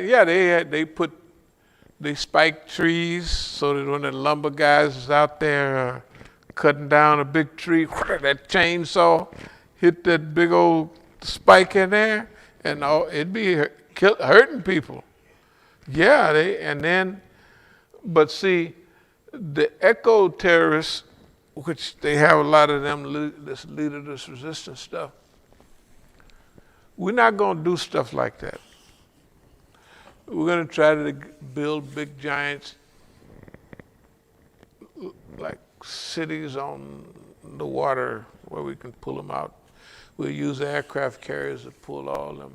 Have a big section, want to be a park, you know, want to be living, want to be the industrial cleanup area, stuff like that. And we'll have just one for leisure. So you pull in 4 big, giant barges, cities, right? And we'll go out there and clean up the ocean. One group will be from the land to maybe a mile, and then 1 mile to about 12, and then deep ocean after that. We'll have all of that. So about putting people to work, we have a picture of how we would like the earth to look and how long it would take. So we believe that in 20 years, we'll have a temporary constitution, like, you know, national, regional, could be. But we believe that the way the earth is now, let's say it took 20 years to fix it. Okay, after that 20 years, then we can design what other structure, constitution that we want to live under. Say for the next 20 years. Why? Because as time moves forward, who needs these old, can you imagine? That was 200 and something years ago, and they got this old constitution. You got a doctor go to, hey man, they got to go back to every 5 years now just to re-up. And probably it'll be almost every year soon, you know, the way stuff is picking up in medicine. So what if you got a thing, 200 and something years old, 230 years, something like that, I don't know, 220. That's too old for modern society. And we got too many laws anyway. We need as less laws as possible. In order to live the kind of world we live in, we're going to have a better quality human being. Better. The old one won't do it. And I'm going to close with this. I believe the choices as we move toward a more open and relaxed and really productive to where the society could be at a level where happiness is possible. Happiness is not that possible, you know, where you're really happy, because there's always something where, okay, we could evolve a world where all the basics can be taken care of: food, clothing, shelter, and all these things that the human being need and desire. We can train ourselves to do most of that. We can live like, I'm saying that we are so far advanced technically, we have to bring up our social and spiritual skills to at least equal our technology, right? Yeah, I believe we can do that. And also everybody is kind of ready for that. They didn't say nothing about it last time, but remember, don't hold it against the people because they're not bright. I mean, they're not, remember, people, how much have you picked up since you've been here? Okay, suppose you'd never been here. You would be thinking like you was with the chief and you know, right? I mean, you would be a regular, I got a college degree, I'm going to work on my computer, right? That would have been life. But all of a sudden, right? That's the way the people are. They look, them white kids, I'm telling you, every time I hear them, they really do that. They ain't never had experience. The police have never busted them upside of the head. Just imagine. They don't know what you're talking about. I'm African American. I didn't know it was that bad until I started coming here too. Just because of the world. Right, because if you're active, Right. You know the level of your activity. Hey man, that's why they keeping That's why nobody comes around. Because anybody come around, they're going to get involved a little bit. And as they get involved a little bit, they get like, man, I didn't know it was like this, right? I thought you could do that they just took niggas to jail. I didn't know they had a whole universal, tried and tested, worked 98% active, accurate system to keep you that they don't know, right? And so, and then the one thing I saw at those demonstrations that although it was designed to keep them deaf, dumb, and blind, that when we would just stand there and say, hey, this is Hollywood, remember? They had to stop doing it. Because when you're pointing at them and said, this is what that is, it's simple, right? That's what we're going to have to do on everything else. That when they're doing it, we're going to be there. That means we may go to Big ISNA conference and be outside, that's what they're doing in there. Look at what the world is, right?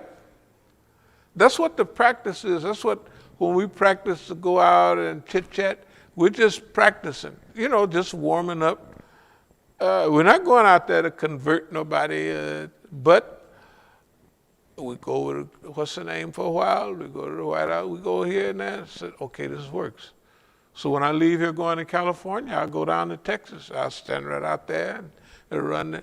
You know who you got up in them buildings? You know how much money these guys are stealing from the Muslims?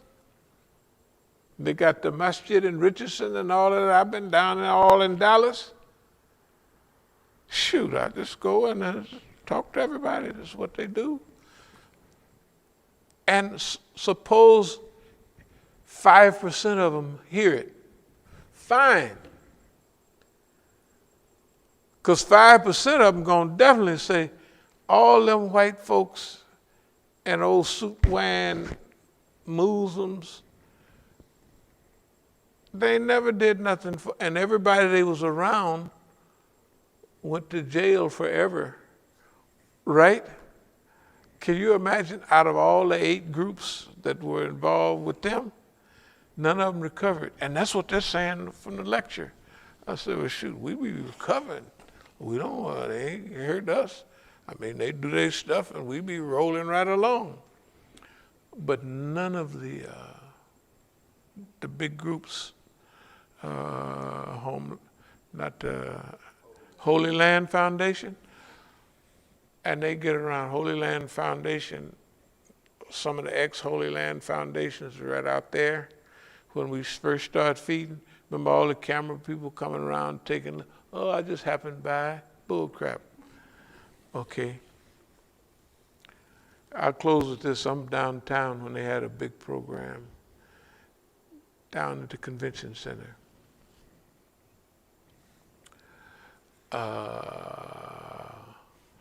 What's the shake up in Detroit? I know his daddy real good, Murtada Ghazwini. That one is Hassan Ghazwini, with that big, beautiful masjid. They got all kind of, what's the names back in Iraq. Their granddaddy was big because, see, they forget. Like I told you, old Sheikh Ilahi was, he was Karubi's secretary. And I was there with him. This is 30-something years. This is a long time ago. And he was telling me, oh, this and that. And my son just died. He was 11. And da-da-da-da. So a few years ago when they invited me up there, first of all, he'd been here since the mid-'80s. How anybody in that time could come over here wearing a turban is kind of, everybody's wondering. But anyway, you can see after a while. So I just mentioned to him, he said something about his son that he had, youngest son, he just goes here and there. I said, your other son, he would have been 28 now. That was several years ago. How? He had forgot that, the point I'm making is Negroes got a nice shoulder to cry on. Because they're abstract. They're not, you know what I mean? And we are sympathetic. It's clear to it. So Ghazwini's daddy, Murtaza, he's a big Ayatollah there now, but their grandfather. So Hassan Ghazwini's father, I'm talking about back in the early 80s, he said, yeah, we would be at a program together, sitting in the car. And he would be sad, like, my father, that's their grandfather. He's a big sheikh, he's 82 now. And Saddam, da-da-da-da-da. And then we'd go and do our talk. So they don't realize, Hassan Ghazwini and all of them, they don't realize the original connection. They just realize, when he was walking down the hallway over here, he said, Imam Musa, the bravest man in America. That's what he said. But walking with him was a guy from LA, kind of Latinish type.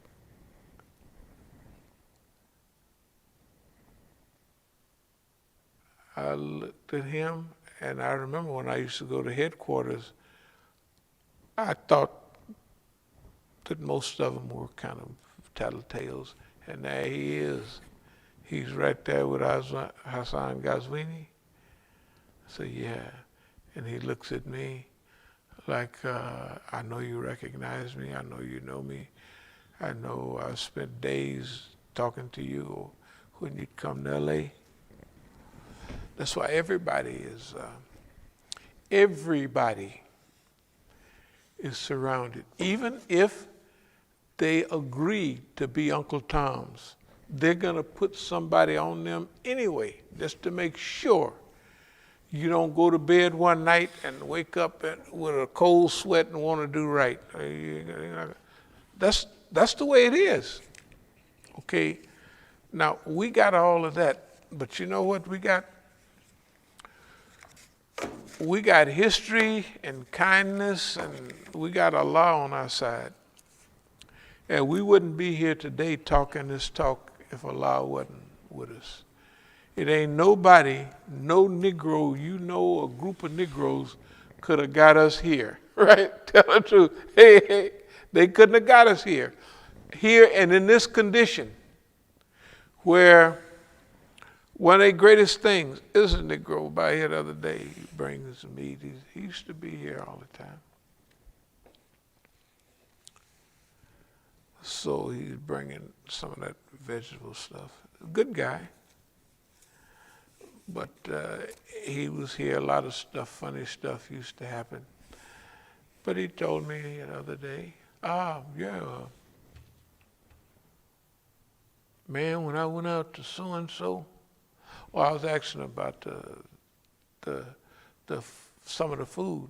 He said, yeah, man, Crescent over there hooks us up a lot. I said, that's good.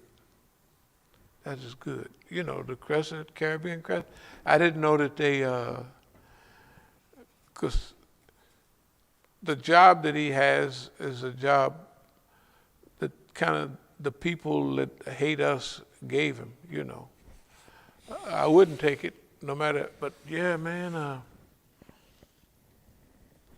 I said, so don't forget us if on the such and such,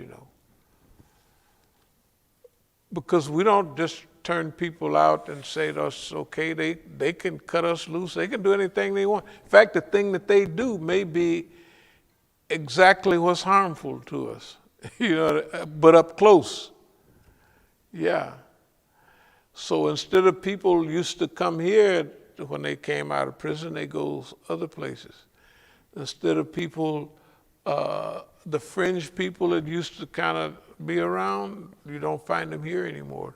Either immigrants or what, like the Bangladeshis that was here all the time, they other places. You know, the little Negroes that was taking Shahada by the millions. I mean, some was so cold-blooded. One of the oldest ones, he was so mad that I said, man, take it easy. Just loosen up this Shahada business.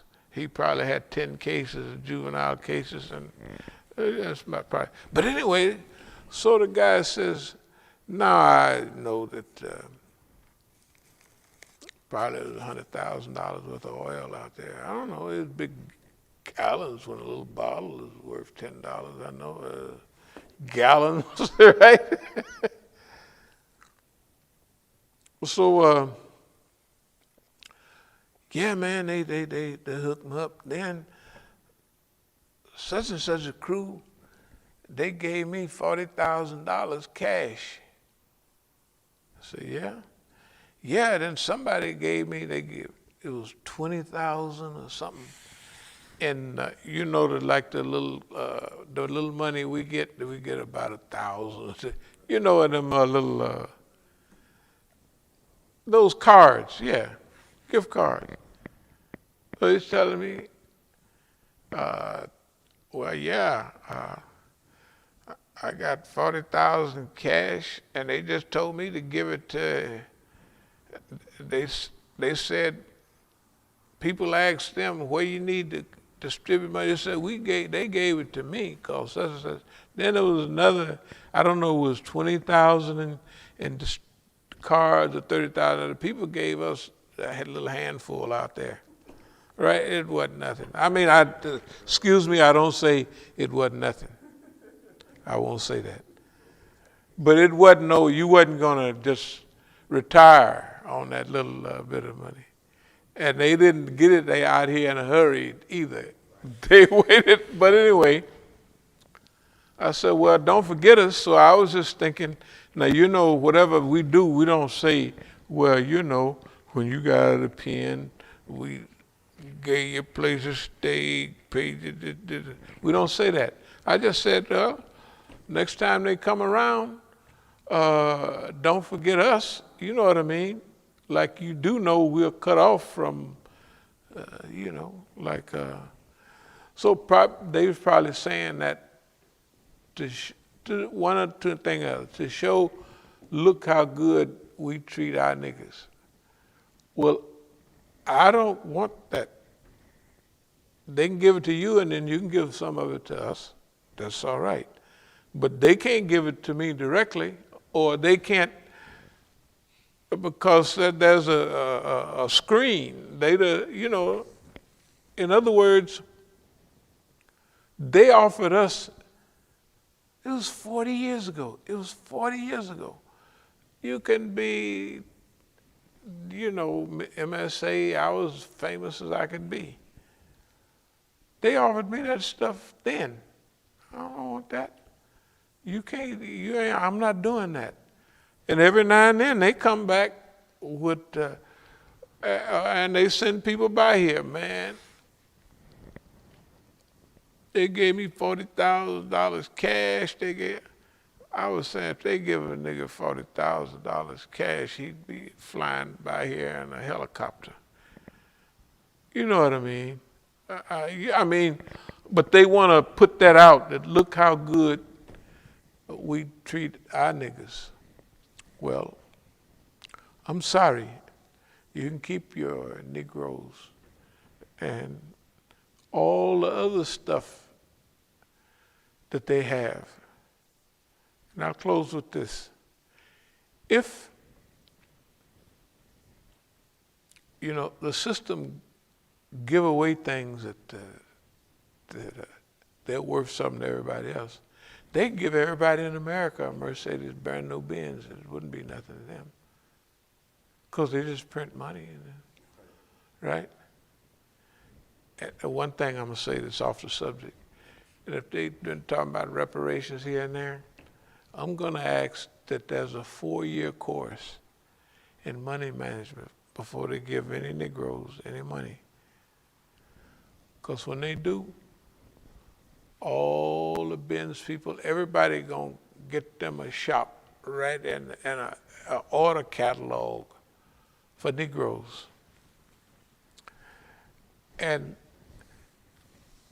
the comedy shows, 6 months after they give us that money, the laughing stock of the world will be the Negroes, right? In 6 months. Because that's the time for what these people win the lotteries, they have, right? They don't get no year. They be broke. You don't know how they do it. The money is so much, how could they do it? But I've had money before. I know how much money you could spend, and you look up and it's gone. And all the people, what hurts more than that is all the people is gone too. I thought y'all loved me. Yeah, as long as you spending all that money.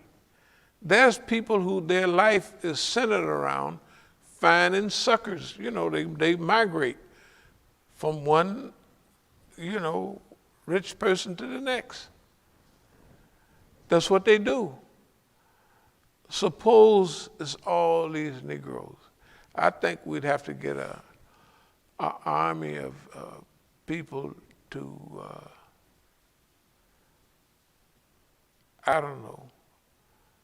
run some scheme, some heavenly scheme to get their money and save it for them.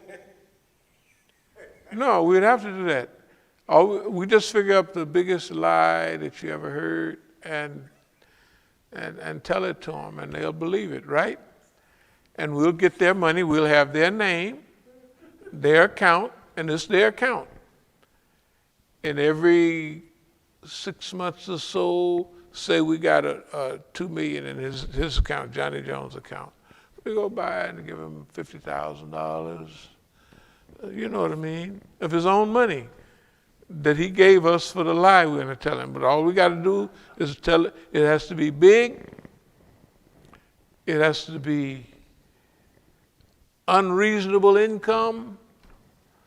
It'll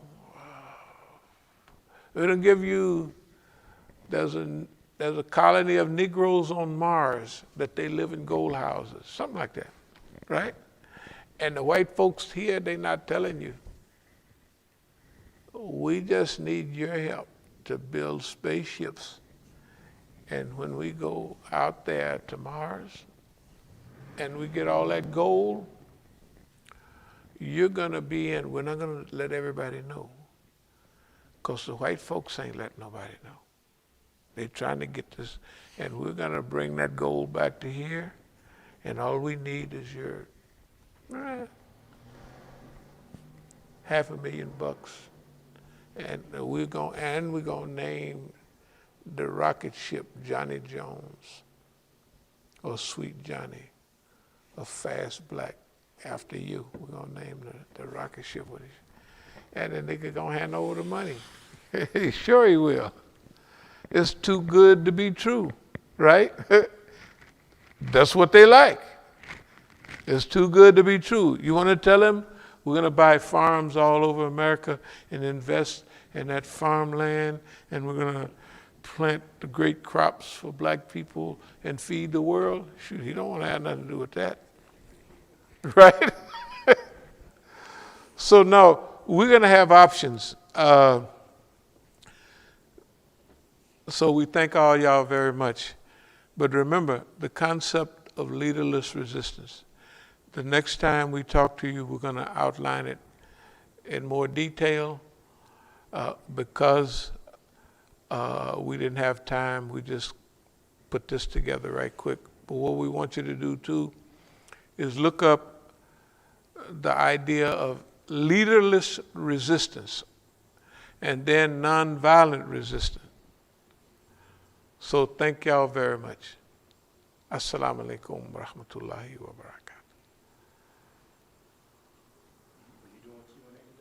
Huh?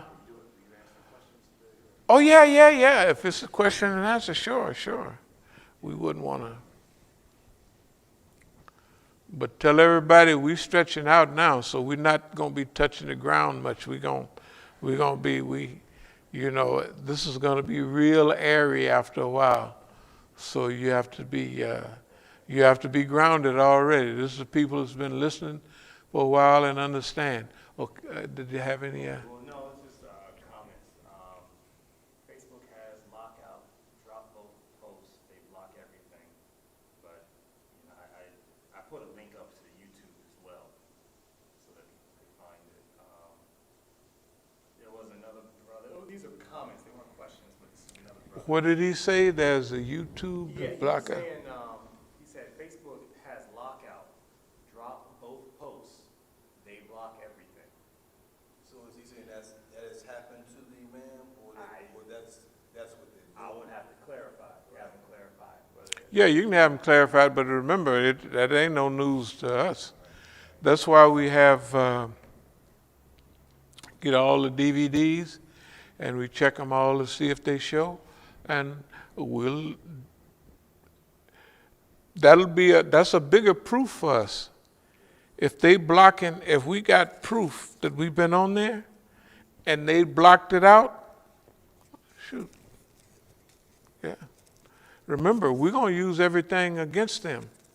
Yeah, it ain't nothing. We don't care what they do. So they blocked it out. Good. Another brother commented, his name is Brother Kareem Abdurrahman in New Orleans, Louisiana. Uh-huh. He's from Cleveland. I don't know if you know him, but he kind of was like just announcing himself. That it for Facebook. And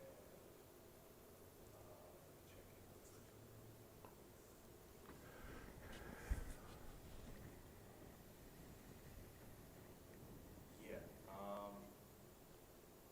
that's every. Well, hold up.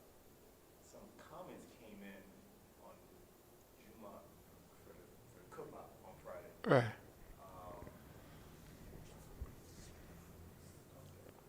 Yeah, there was a brother that, well, I'll just read it out as it's written. Assalamu alaikum wa rahmatullahi wa barakatuh. Why is the militarism of the police, that's a question mark, and then it says false flags. Check the kmap.pub, martial law has been in effect. COVID-19 is a psyops, Sheikh. I will expose my father's killers, even if it means bringing down the government. Okay, what's his name? Saladin Abdullah. Okay. Well, he's saying that this is a psychological operation. Yeah, well, it's very possible. We call it something different. We call it a trial run, a shakedown cruise. We didn't already, right? So, yeah, we didn't call it a shakedown cruise. That's what we call it. That is, that's what it's all about. But anyway, is there anything else? One more. Someone commented, speaking of, this was on the topic. Remember you were talking about how they always put, other people that ain't got nothing to do with movement and things like that and put them forward. Right. As movements, and they're active and they trying to change the world and stuff. So there's someone's promoting a conference, and it has the, it has Mellow Yellow on there. And it has a couple other brothers as well that I don't recognize. And it's basically, the title of the program was Prioritizing the Global Struggle, Race Inequality, and the Path to Justice. And so brother tagged you in his comment, and he says, where are the real black Muslim revolutionary thinkers? Where is Daruba bin Wahad, the most foremost black thinker amongst us? Where is Sonia Sanchez? Where is Akmar Muhammad and Imam Abdullah Musa? Where are these brothers? We got the wrong ones. Oh, okay, right. So I thought that was an interesting comment. Right. When you turn that off, I'll respond. So is the other one off too?